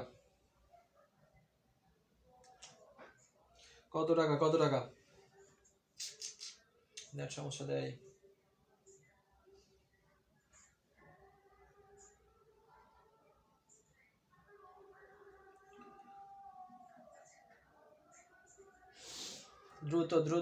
দ্রুত অ্যান্সার আসছে কি? অ্যান্সার কোথায়? মোট কত বকেয়া কত, ডি হবে। দুইজনে বলছে ডি হবে, আমাদের মাহফুজ বলছে এবং মাসুম বলছে ডি হবে। 60,000 টাকা, 12,000 টাকা। অনেকে পারি না। এটার উপর আমার একটা ভিডিও আছে, এটার উপর আমার কি আছে? ভিডিও আছে। D number. ওকে ভাইয়া, ভালো করে বুঝান। মজুরি প্রদান করছি কত? প্রদান করছি 50। প্রদান করছি 50, অগ্রিম ছিল, অগ্রিম আমরা কি করে দেই, বিয়োগ করে দেই, বিয়োগ করছি। তাহলে এই বছরের প্রদান কত, এই বছরের প্রদান 48,000 টাকা। এখন আমাকে বলছে 5/1 অংশ বকেয়া থাকবে, 5/1 থাকবে বকেয়া, 1 থাকবে বকেয়া। মোট ভাড়া কত, মোট ভাড়া হচ্ছে 5, মোট ভাড়া 5, 1 থাকবে বকেয়া। তাহলে 4 অংশ কি হবে, 4 অংশ হবে প্রদান, 4 অংশ কি হবে, প্রদান হবে। তাহলে 48,000 টাকা আমি প্রদান করছি, এটা মানে 4 অংশ, এটা মানে কত অংশ, 4 অংশ। তো 4 সমান 48 যদি হয়, 1 সমান কত, 1 সমান 12, 4 12 48, তাহলে মোট কত, মোট হচ্ছে 60, মোট হচ্ছে 60, প্রদান হচ্ছে 48, বকেয়া হচ্ছে 12, অ্যানসার হচ্ছে 60 12। অ্যানসার কত, 60 12, 60 12। ওকে, 60 কে 12 কে ইনশাআল্লাহ, ওকে ইনশাআল্লাহতে মিলে গেছে, ইনশাআল্লাহতে মিলে গেছে। ক্লিয়ার হইছে ভাইয়া, ক্লিয়ার, ক্লিয়ার। 60 12, 60 12 ডান। যারা অ্যানসার করতে পারছে ভাইয়া, প্রদান ছিল 50, অগ্রিম ছিল, বকেয়া থাকলে কিন্তু যোগ করতাম, অগ্রিম ছিল, অগ্রিম বিয়োগ, 5/1 থাকবে বকেয়া, 4 থাকবে প্রদান, 48 প্রদান, এটাই 4 ভাগ, 1 ভাগ বকেয়া, 5 ভাগ হচ্ছে মোট। শেষ। 15 অ্যানসার করেন। 15 এখানে অ্যানসার করার আগে একটা কথা একটু ভালো করে বুঝেন, যে ভাই এখানে 20,000 হবে না, এখানে 2,000 হবে, এখানে 2,000 হবে, 2,000 ধরে কাজ করেন, 2,000, 2,000 ধরে কাজ করেন, 2,000 ধরে কাজ করেন, 2,000, 2,000 ধরে কাজ করেন। হ্যাঁ, আমার নেটে সমস্যা দিচ্ছে, 2,000 ধরে কাজ করেন। হ্যাঁ, 60 12, 60 12, 60 12। ওকে ডান। পরবর্তী প্রশ্ন, আপনাকে লভ্যাংশ বের করতে বলছে, 2,000 শেয়ার ধরে কাজ করবেন, 2,000 শেয়ার, 2,000 শেয়ার, 2,000 শেয়ার ধরে কাজ করেন, লভ্যাংশ কত টাকা? সহজ একটা প্রশ্ন, একেবারে সহজ প্রশ্ন, একেবারে সহজ প্রশ্ন। লভ্যাংশ কত টাকা হবে, লভ্যাংশ কত টাকা হবে? 16,000 অ্যান্সার। এটা আমি 2,000 ধরতে বলছি। হ্যাঁ, 16,000 অ্যান্সার হয়, ঠিক আছে, 16,000 অ্যান্সার হয়, ঠিক আছে, যখন আমি 20,000 কে ধরে অ্যান্সার করব। কিন্তু আমাদের শূন্য একটা কম আছে, শূন্য একটা কম আছে। ওকে ভাইয়া, বি নাম্বারটা হবে। ভাইয়া আশা করি এটা ক্লিয়ার আপনাদের, এটা ক্লিয়ার আশা করি, যে ভাইয়া 10 টাকা করে ভাইয়া 2,000 শেয়ার, তো তাহলে 20,000 হচ্ছে মূলধন, 20,000 হচ্ছে মূলধন, 80% হচ্ছে আমার পরিশোধিত, তার মানে 16,000 হচ্ছে আমার কি ইস্যু করছি, পরিশোধিত, 16,000 পরিশোধিত, পরিশোধিত মূলধনের উপর লভ্যাংশ ধরতে হয়, 10% ধরবো, 1600 টাকা, 1600। বি নাম্বার, বি নাম্বার না, এ নাম্বার কে বলতেছি, এ নাম্বার না। অ্যান্সার 16,000 আসে ভাইয়া, অ্যান্সার নাই, না না, আমি বলছি না, শুরুতে বলছি শূন্য একটা কাটা যাবে, শূন্য একটা কাটা যাবে। আর যদি 20,000 ধরে করেন তাহলে 16,000 ঠিক আছে, বাট 2,000 আগে বলে দিছে, ওইভাবে ওইলা হবে, বাট প্রসেস ঠিক আছে, পদ্ধতি ঠিক আছে, বুঝতে পারছেন, অ্যান্সার করতে পারবেন, সমস্যা নেই। 16 অ্যান্সার করেন, 16 নাম্বারটা, 16 নাম্বারটা অ্যান্সার করে ফেলেন, সহজ। এবার বাকিগুলো সহজ, বাকিগুলো মোটামুটি সহজ। আজকে আর কঠিন প্রশ্ন আশা করি আর নাই। বছরের শেষে কোম্পানি 90,000 টাকা যন্ত্রপাতি ক্রয় করে, এই লাইনটি প্রভাবিত করবে। বছর শেষ দিনে কোম্পানি এত টাকা ধারে, আচ্ছা, ধারের সম্পত্তি ক্রয় করে, লেনদেনটা প্রভাবিত করবে। তাহলে সহজ একটা প্রশ্ন, সহজ একটা প্রশ্ন। 90,000 টাকার সম্পত্তি ধারে ক্রয় করছে, এই লেনদেনটা প্রভাবিত করবে, কাকে প্রভাবিত করবে, কাকে করবে? শুধু উদ্বৃত্ত পত্রকে, কারণ ধারে ক্রয় করছে, কাকে ক্রয় করছে? যন্ত্রপাতি, যন্ত্রপাতি সম্পদ ধারে ক্রয় করলে দায়, সম্পদ দায় কার অংশ? স্থিতিপত্র বা উদ্বৃত্তপত্রের অংশ বা আর্থিক অবস্থার বিবরণীর অংশ। উদ্বৃত্তপত্র, স্থিতিপত্র, আর্থিক অবস্থার বিবরণী। অ্যান্সার হবে কত? অ্যান্সার হবে সি নাম্বারটা, কারণ স্থায়ী সম্পদ আর ধারে ক্রয়, সম্পদ পাওনাদার, সম্পদ পাওনাদার। ক্লিয়ার ভাইয়া, ক্লিয়ার ক্লিয়ার ক্লিয়ার। হ্যাঁ, C number, C number, C number, done done done done done done. আসেন এর পরবর্তী প্রশ্ন। 20 কে 16, হ্যাঁ ঠিক আছে ঠিক আছে, 2000, ওকে ডান। অনুপার্জিত আয়, মুখস্থ, একেবারে মুখস্থ। অনুপার্জিত আয় সম্মান দাখিলা, এটা আসবে, দিবে। প্রথম কথা হচ্ছে অনুপার্জিত আয়, অনুপার্জিত আয় কোন হিসাব? অনেকবার জিজ্ঞেস করছে, অনুপার্জিত আয় কোন হিসাব? রাজশাহী 3-4 বার জিজ্ঞেস করছে, দায় হিসাব। সমন্বয় যাবে, তা কি হবে? সমন্বয় না করলে কি হবে? ক্লিয়ার করে ফেলবেন, আর কিচ্ছু লাগবে না। 17 নম্বর প্রশ্ন, অনুপার্জিত সমন্বয় দাখিলা, তার মানে কি হবে? আয় হবে, আয় হবে, দায় কমে যাবে, আয় বাড়বে, দায় কমবে, আয় বাড়বে, দায় কমবে, আয় বাড়বে, দায় কমবে। এ নাম্বার, এ নাম্বার, এ নাম্বার মুখস্থ থাকতে হবে। অনুপার্জিত আয় দায় হিসাব। সমন্বয় করলে কি প্রভাব, না করলে কি প্রভাব? সমন্বয় করলে আয় বেড়ে যাবে, দায় কমে যাবে। বুঝানো লাগিবে না। এ নাম্বার 100%, হ্যাঁ 100% এ নাম্বারটা হবে। এরপরে এ নাম্বার 18 নাম্বার প্রশ্ন। 18 আমরা একটু ভুল করি, একটু আমরা সবাই ভুল করি। হ্যাঁ, এই নাম্বারটা হবে। এটা একটু আমরা সবাই একটু ভুল করি।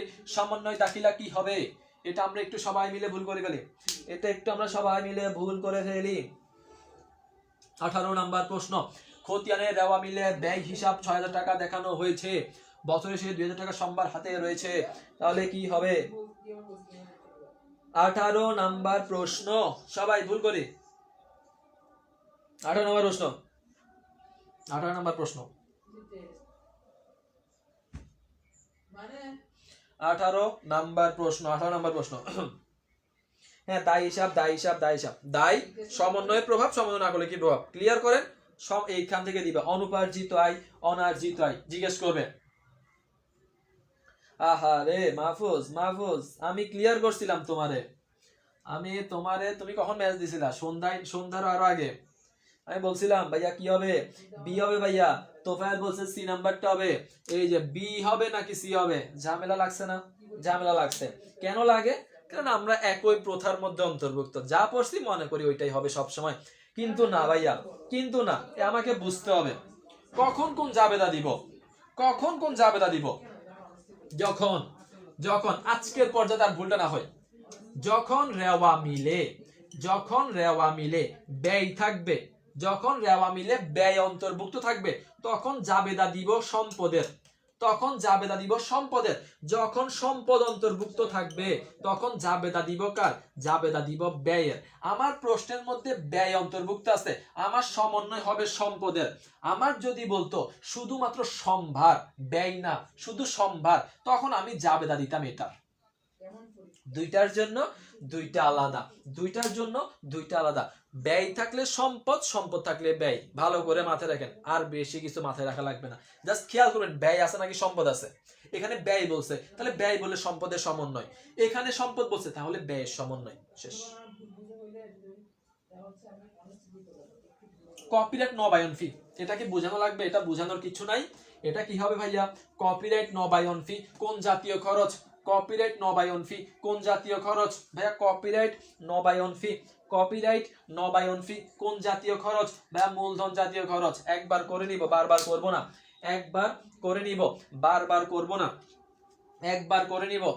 করব না। আলহামদুলিল্লাহ 1.5 ঘন্টা প্লাস 50 প্লাস এখন আছেন, আলহামদুলিল্লাহ। ইনশাল্লাহ সফল অবশ্যই হবেন।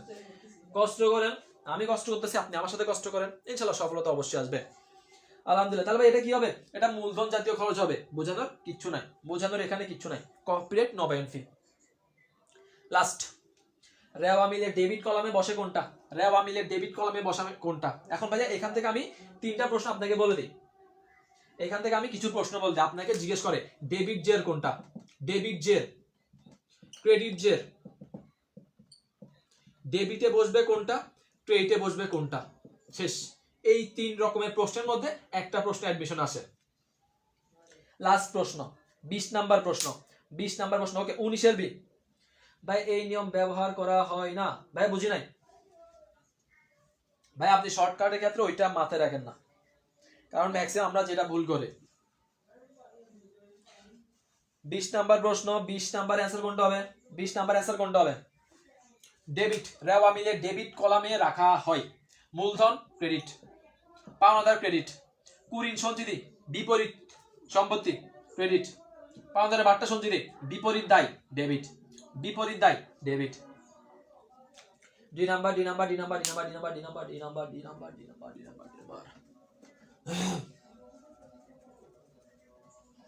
শেষ।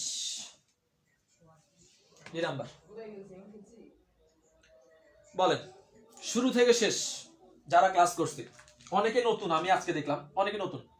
বলেন তো ভাইয়া কেমন লাগছে ক্লাস? কেমন বুঝতে পারছেন? ফ্রি ক্লাস ছিল, জাস্ট অ্যান্সার বলে আমরা যাই নাই। 45টা পড়াইছি, আমরা 1.5 ঘন্টা প্লাস টাইম নিছি। বলেন কেমন লাগছে? আর কিছু নাই, 45টা এমসিকিউ। এবং আমি ওইটার জন্য কৃতজ্ঞ যে আলহামদুলিল্লাহ আপনারা শেষ পর্যন্ত 50+ এখনো আছেন, এটার জন্য আমি খুবই কৃতজ্ঞ। বলেন ভাইয়া কেমন লাগছে, কেমন বুঝতে পারছেন? আমি বলছিলাম আমাকে 2 ঘন্টা করে 5টা দিন সময় দিবেন, 2 ঘন্টা করে 5টা দিন আমাকে সময় দিবেন, আর বেশি কিছু চাই না আপনার থেকে।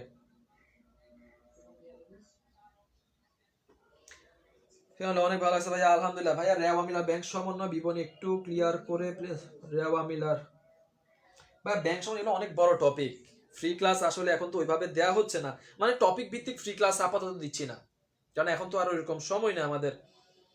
আলহামদুলিল্লাহ, আলহামদুলিল্লাহ, খুবই ভালো, আলহামদুলিল্লাহ, আলহামদুলিল্লাহ, আলহামদুলিল্লাহ। আমি কি বলছিলাম 5টা দিন, 5টা দিন 2 ঘন্টা করে। আলহামদুলিল্লাহ, ভালো ক্লাস, আলহামদুলিল্লাহ। ভাইয়া শর্ট শর্ট এমসিকিউ ওগুলো দিই, ওইগুলো ক্লিয়ার করবেন, দেখবেন ক্লিয়ার ওইখান থেকে হয়ে যাবে। ক্লাস 2 ঘন্টা করে চাইছি, সময় দিবেন 1 ঘন্টা 45 মিনিট ক্লাসে, 15 মিনিট এক্সামে, এরপর আপনি যা পড়বেন পড়েন। আমি যেহেতু বাংলা ইংরেজি পড়াই না, কিন্তু গ্রুপ সাবজেক্টের 65 মার্ক রাজশাহীর জন্য, 60 মার্ক কুমিল্লার জন্য, চান্স পাওয়া এটার উপর নির্ভর করবে। আপনারা যত ভালো রেসপন্স করবেন আমি তত বেশি পরিশ্রম করবো আপনাদের জন্য। অনেক ভাই অলওয়েজ ক্লাস, ওকে আলহামদুলিল্লাহ, আলহামদুলিল্লাহ, এভাবেই শেষ। ওকে ইনশাল্লাহ, ইনশাল্লাহ, ইনশাল্লাহ, ইনশাল্লাহ। তাহলে ভাইয়া রেগুলার ক্লাস করিয়েন, তাইলে কথা হচ্ছে এটাই। 5 দিন কি সেম টাইম? হ্যাঁ 5 দিন সেম টাইম, 7:30 থেকে 7:30 থেকে। এখন 5 দিন সেম টাইম আমি কি রেগুলার নিব কি না আমি ওইটা জানাই নাই, আমি ক্লাসের আগে আমি গ্রুপে জানাই দিব। এখন আপনি একটু পেজে ফলো দিয়ে নোটিফিকেশনটা অন রাখবেন, বা পেজে একটু অ্যাক্টিভ থাকলে প্রত্যেকটা নোটিফিকেশন আপনার কাছে চলে যাবে। সবগুলো বুঝে দিব, সব রকমের এমসিকিউ চলে আসবে, গুরুত্বপূর্ণ সবগুলো চলে আসবে ইনশাল্লাহ, এখান থেকে অ্যাডমিশন পেয়ে যাবেন। বাংলা ইংলিশ টিচার আপনি দেখেন না, ইনশাল্লাহ পাবেন, ইনশাল্লাহ পাবেন। ওকে ইনশাল্লাহ ভাই। এখন ক্লাস হচ্ছে 7:30 থেকে। এখন কোন দিন হবে হয়তো একদিন গ্যাপ যাইতে পারে, একদিন পর পর হইতে পারে, আমি সেটা জানাই দিব, সমস্যা নেই। আমি কাটমার্ক আপনি অ্যাটলিস্ট 65 আশা রাখেন, কুমিল্লার মধ্যে সিট পাইতে হলে আপনার 65 মতো লাগবে। আপনি বুঝছেন কোথায় রাজশাহীতে সিট আপনার 65 লাগবে, জিপিএ ছাড়া 65 মার্ক। এটা হচ্ছে একেবারে সেফ জোন, একেবারে সেফ জোন। কাটমার্ক মানে পাস মার্ক, ওইটা লাগবে না, পাস মার্ক না, কাটমার্ক। ওকে তাহলে এতটুকুই, কথা না বাড়াই। এক্সাম লিঙ্কটা 9:30 দিয়ে দিব, 9:30 এক্সাম লিঙ্ক দিয়ে দিব, যা পড়াইছি তার মধ্যে থেকে এক্সামটা দিয়ে দিবেন, যাতে 99% মার্ক আপনার চলে আসে। এক্সামটা প্রশ্ন পড়ে দিবেন, আমি 9:30 এক্সাম লিঙ্ক দিয়ে দিব, 12টা পর্যন্ত এক্সাম থাকবে, এক্সাম দিয়ে দিবেন, শেষ হইলে আমাকে জানাবেন, এতটুকুই হচ্ছে কথা। ওকে আল্লাহ হাফেজ। ওকে ওকে আল্লাহ হাফেজ, আসসালাম হাফেজ। ওকে আসসালামু আলাইকুম, ইনশাল্লাহ পরবর্তী ক্লাসে দেখা হবে। এক্সাম 9:30, কয়টা বাজে? 9:20 বাজে, 9:30 এক্সাম শুরু হয়ে যাবে, 12টা পর্যন্ত যা পড়াইছি নিজে পারতাছি কিনা প্রশ্ন পড়ে অ্যান্সার করে ফেলবেন। আপনাদের পেড ব্যাচের মার্কেটিং ক্লাস কালকে নিব ইনশাল্লাহ। Exam link 9:30, exam link 9:30। ওকে ওয়ালাইকুম আসসালাম, ওয়ালাইকুম আসসালাম।